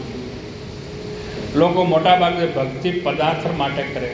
હું આટલો કરું તો મને આટલો મળે, એવી ભક્તિ ના કરે. અમે આટલો કરી અમને આટલું થાય. વેપાર કરે લોકો. ભક્તિનો સોદો ના હોય. ભક્તિમાં તો સેવા હોય. ભક્તિમાં તો સેવા કરવી પડે, અર્પણ કરવું પડે. આમ માણસ આટલો મોટો ધરતીનો માલિક હોવા છતાં કપટ મુનિને પાસે માગે છે. એટલે માગવા માંડ્યો. જીવની ઝંખના પૂરી થતી માગ કરતો રહે. પ્રતાપભાનુ માગણી હવે અને સ્વીકાર કરે. પહેલું વરદાન આપો બાપજી કે મને કોઈ દિવસ ગળપણ ના આવે. મને કે હું ગળપણ મને ના આવે, હું આવો ને આવો યુવાન રહું. આવે તથા ભલે તથા વેચાતી લાભો તો તથા ખાલી કહેવાનું જ હતું ને એને. બીજો વરદાનમાં કે મારું ક્યારેય મોત ના થાય. એટલે એક તો હું ગરડો ના થાઉં અને મારો મોત ના આવે. પહેલે ત્રીજા તથાસ્તુ કહ્યું. ત્રીજો વરદાન માંગ્યો મને સમયગાળામાં કોઈ જીતી ન શકે. હું કોઈ બી યુદ્ધ લડાઈ કરું તો મને કોઈ જીતી ન શકે. પહેલે તથાસ્તુ કહી દીધું. આને તથાસ્તુ કેમ બજારમાંથી લાવવાનું હતું? ફટાફટ બોલવાનું જ હતું ખાલી. અને ધરતીના ગોળા પર 100 કલ્પ સુધી મારું એકલાનું જ રાજ્ય, 100 કલ્પ સુધી મારું એકલાનું રાજ રહે. બીજો કોઈ રાજવી ના હોય. કપટ મુનિની બધી હા પાડી દીધી. લાંબો જીવવાનો માગ્યો, સારો જીવવાનો નામ માગ્યો. લાંબો જીવવાનો માગ્યો પણ સારો જીવવાનો નામ માગ્યો. લોકો લાંબો જીવવાના બહુ પ્રયાસો કરે પણ સારો જીવવાનો ઓછો પ્રયાસ કરે. ઘણો જીવ્યાથી શું ફાયદો? થોડો જીવો પણ સારો જીવો તો સારું લાગે. લાંબુ જીવન શું કામનું? સારું ના હોય. ભગવાન કહે છે કે મહારાજ અમારા જીવનમાં બહુ પાપ થતા હોય તો અમારું જીવન ટૂંકાવી દેવું, અને મારાથી સારા કામ થતા હોય તો મારો આયુષ લંબાવવું. આવી પ્રાર્થના ભગવાનને કરવાની. અને અમે જગતના ઉપયોગમાં હિતમાં જો કામ આવતા હોઈએ તો પ્રભુ થોડું કૃષિનું આયુષ આપ્યું. ખોટા કર્મ મારાથી થતા હોય તો ભગવાન મારો આયુષ કાપી નાખ્યું, અને સારા થતા હોય તો ભગવાન મારો આયુષ થોડો લંબાવ્યું છે. મને કૃષિનું આયુષ આપીએ. અને ભારતીય સંસ્કૃતિના કામો જો આવીશ કરીએ તો નહીંતર જીવનમાં શું અર્થ? જીવનમાં તો ખુમારી હોવી જોઈએ. અને સોમવારે જન્મે ને મંગળવારે મોટો થાય. સોમવારે જન્મ થાય ને મંગળવારે મોટો થાય, અને બુધવારે લગ્ન થાય ને ગુરુવારે બીમાર પડે, શુક્રવારે હોસ્પિટલમાં દાખલ થાય, અને શનિવારે સિરિયસ થાય ને રવિવારે જય સિયારામ. આ આપણું જીવન. આ કોઈ જીવન કહેવાય? જીવન તો નર્તન કરતો હોવો જોઈએ. ભાઈ, ભારતમાં સંતો અમુક કહે છે કે અગરબત્તી વધીને 1 ફૂટની હોય. અગરબત્તી 1 ફૂટની લોબી હોય, અને તમે આડી મૂકો તો 1 ફૂટની જગ્યા રોકે, અને એને પ્રગટાવીને જો ઊભી મૂકી દો જગ્યા કેટલી આટલી જ રોકે, અને આખા ઘરને કેટલી મસ્ત શ્વાસ આપે, સુગંધ હારી આવે અગરબત્તી. પણ એની ઊભી કરીને પટાવી દો, આખા લતાને રોકે લે પ્રેમ. હવે આ સુતીલી અગરબત્તીને બેઠી કરો. આ બધી અગરબત્તીઓ સુતીલી છે ને એને ઊભી કરવાની છે. એટલા માટે આવ્યો કે ઠરી ગયેલી હવે ભેટાઈ જાય તો ભારતના સંતોનો પ્રગટાવે છે. સફળ થાય જીવન તો પ્રેમ અને ભાવથી ભરેલો હોવો જોઈએ. પ્રેમ અને ભાવ હોવો જોઈએ. સંપત્તિ પરબતનો યુગ છે. એ તો કર્મના આદિ. જો ભાગમાં હશે તો મળશે, ભાગમાં નહીં હોય તો નહીં એમ મળે. કોઈ દિવસ ભૂલ ના કરજો કે ઘણા કંઈ અમે કરીએ છીએ ત્યારે અમને મળે છે, અમે મહેનત કરીએ આટલો મળે છે. કામ કરો, તમારો પરમન છે, એ તમારા ભાગ્યનું છે. નહીંતર કામ કર્યા વગર મળે એ બધા ઈચ્છે છે. કામ કરવું પડે, પણ સંપત્તિ મળવી એ પરબંધનો, એ ભગવાનનો આધાર છે. એ નસીબો હોય તો મળે, ના હોય તો ના મળે. પ્રતાપમાં આવું માગ્યું કે હું અમર થવું, મરવું નહીં, મને ગળપણ ના આવે. આવો પ્રતાપને માગ્યો, અને પહેલાં તથાસ્તુ તથાસ્તુ કહી. ધીરે રહીને કપટ મને કહું કે તારું મૃત્યુ નહીં થાય, પણ એ કામ કરવું પડશે. તારો મત તો નહીં થઈ જાય, પણ એક કામ કરવું પડશે એના માટે. તો કે શું? કે તારે બ્રાહ્મણોને વશ કરવા પડશે. બ્રાહ્મણોને વશ કરીશ તો તું નહીં મરે. કારણ કે બ્રાહ્મણો શ્રાપ આપે તો બ્રહ્મ પણ ન બચાવી શકે, ભગવાન પણ ન બચાવી શકે. જો બ્રાહ્મણો વશ થાય તો પછી તને કોઈ દિવસ તારે મત આવે જ નહીં, તારે મરવું જ નહીં પડે. બ્રાહ્મણોને વશ કર. બાપજી બ્રાહ્મણોને કેમ વશ કરું? કહે કે 1 વર્ષ સુધી સંકલ્પ કર અને તમામ બ્રાહ્મણોને ભોજન કરા. 1 વર્ષમાં સાધુ બ્રાહ્મણ બોલાવીને ભોજન કરા, અને એ રસોઈ હું બનાવું. એ કાલ કેતુ રાક્ષસ કે એ રસોઈ આવીને મોં બનાવીશ. એ બ્રાહ્મણ સંતોને જમાડવાના કહે છે. મારી મંત્રમય રસોઈ બ્રાહ્મણો જમે તો બધા બ્રાહ્મણો તારી આધીન થઈ જાય. હું મંત્રની એવી રસોઈ બનાવું તો બ્રાહ્મણો તારા આધીન થઈ જશે. અને વાત તારે ને મારે ચર્ચા થઈ, તારે ત્રીજા વ્યક્તિને કહેવી નહીં. આ વાત આપણે બે જણા જ જાણીએ, ત્રીજાને ખબર ના પડવી જોઈએ. તો કેવો કપટ કરે છે. ભોલે બાપજી આપ અમારા નગરમાં આવીને રસોઈ બનાવો. ભલે બાપજી તમે મારા ઘરે આવીને રસોઈ બનાવજો કે હું પૃથ્વીનો માલિક છું. કહો એટલા બ્રાહ્મણોને જમાડો. બોલે કે કંઈ બ્રહ્માંડ ઉત્પન્ન થયું ત્યારથી હું કોઈના ગામમાં ગયો નથી. આ બ્રહ્માંડ ઉત્પન્ન થયું ત્યારથી હું ક્યાંય ગયો નથી, પણ તારે ત્યાં હું આવીશ. કે હા, એક તમે મારા માટે પધારો. બરાબર પ્રતાપનું વશ થઈ ગયા છે, ફસવણા થઈ. કહે સારું, હું તારે ત્યાં આવીશ, પણ એક રૂપ નહીં, મારા યોગના પ્રભાવે તને તારા ઘોડાને તું સૂઈ ગયા છે, તને તે ડાયરેક્ટ એકલાને મૂકી દઈશું. કે પછી તારા નગરમાં પહોંચી દઈશ અને તારો પુરોહિત તેનું અર્પણ કરીને હું આશ્રમમાં આવી જઈશ. ને હું તને ત્રીજા દિવસે કઈ દેશમાં મળીશ. ત્રીજા દિવસે હું તને મળીશ અને એમ માની કે તારા ગુરુ આવી ગયા છે. કોઈને વાત કરીશ ને. આ વાત બેજરાજે કોઈને કરતો નહીં, જાહેર ના કરતો. કે છે રસોઈ ઘર મને સોંપી દેજે. મારી બનાવેલી રસોઈ બ્રાહ્મણો જમશે એટલે એ બધા તારે આધીન થઈ. તું જેમ કહીએ એમ કરવા લાગશે. તને જગતમાં કાળ પણ નહીં મારી શકે, કોઈ કાળ તને મારી નહીં શકે.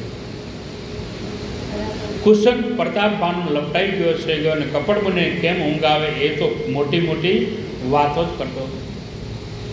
રાત્રિથી ત્યારે પેલો કાલકેતુ રાક્ષસ જે ભૂંડ બનીને રાજવીને ભૂલો પાડી ગયો હતો એ કપટ મુનિને મળવા આવ્યો છે. આ બે રાક્ષસ હતા.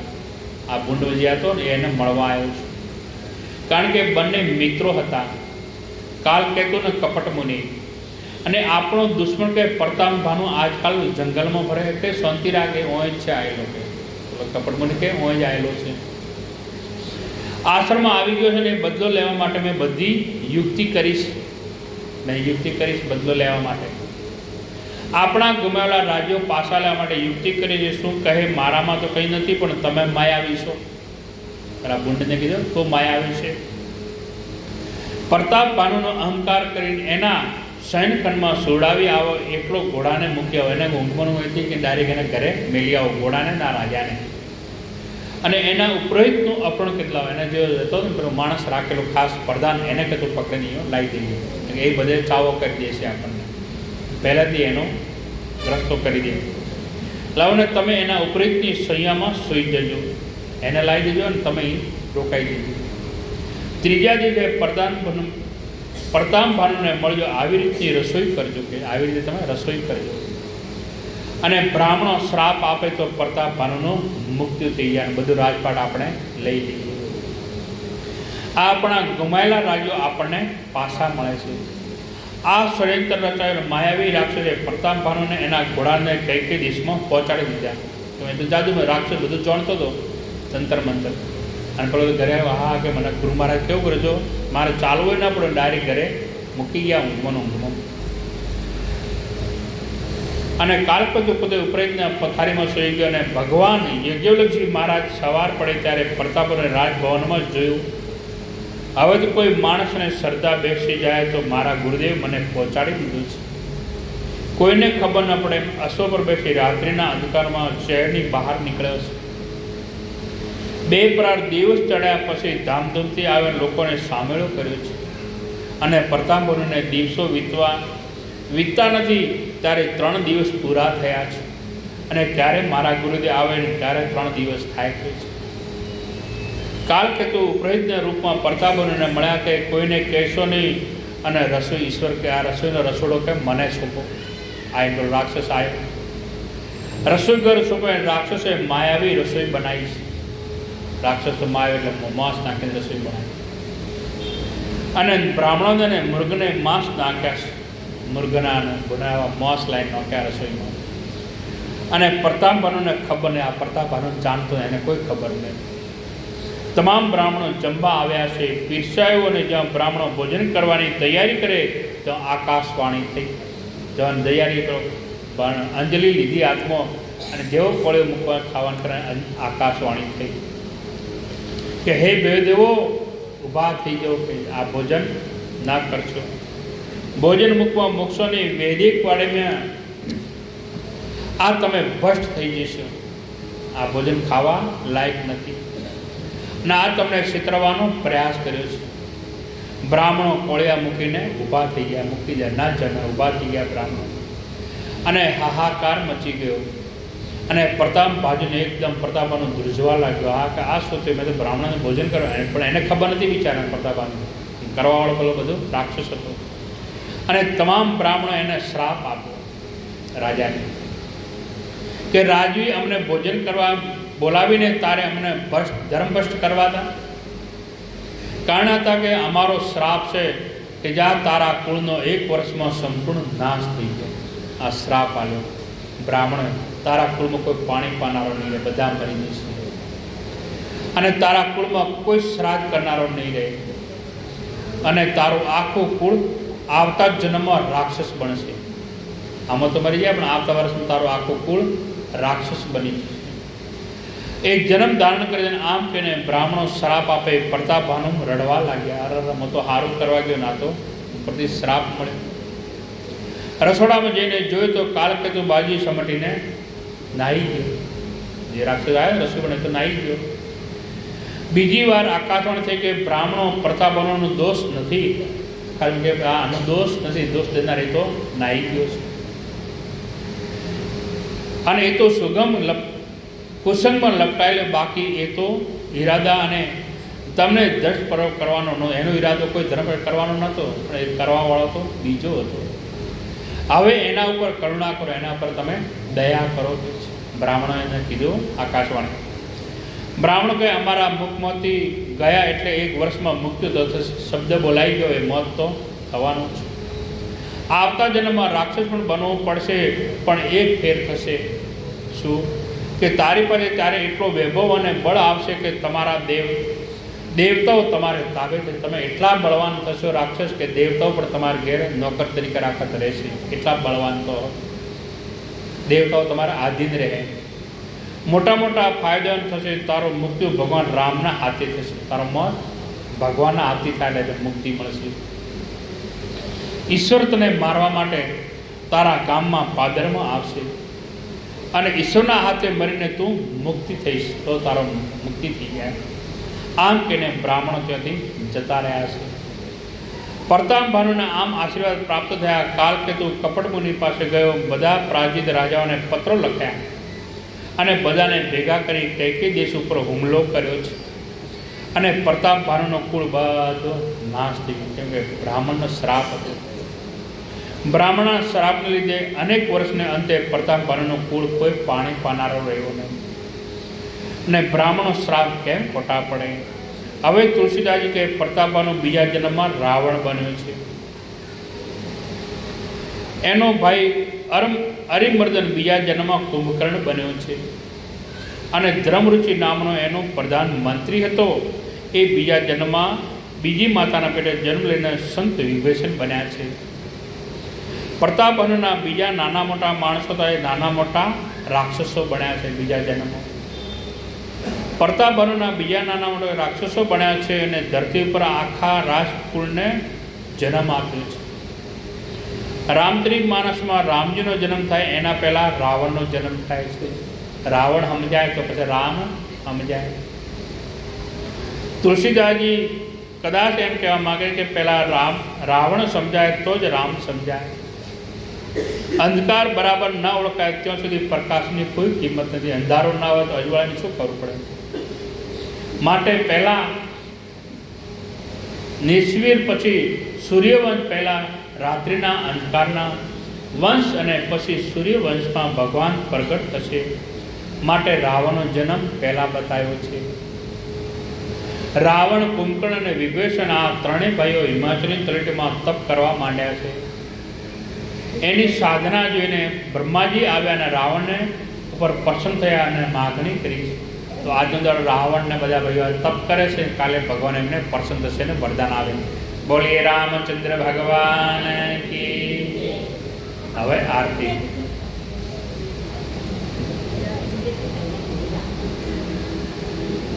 ભેળી સોરી ઓલાય નહીં.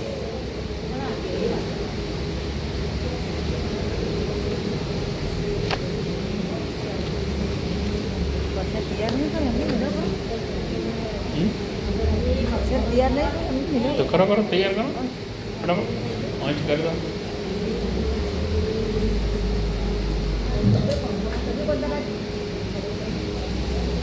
કરી દો કરો જલ્દી ફટાફટ. હો તોડી નાખો. હો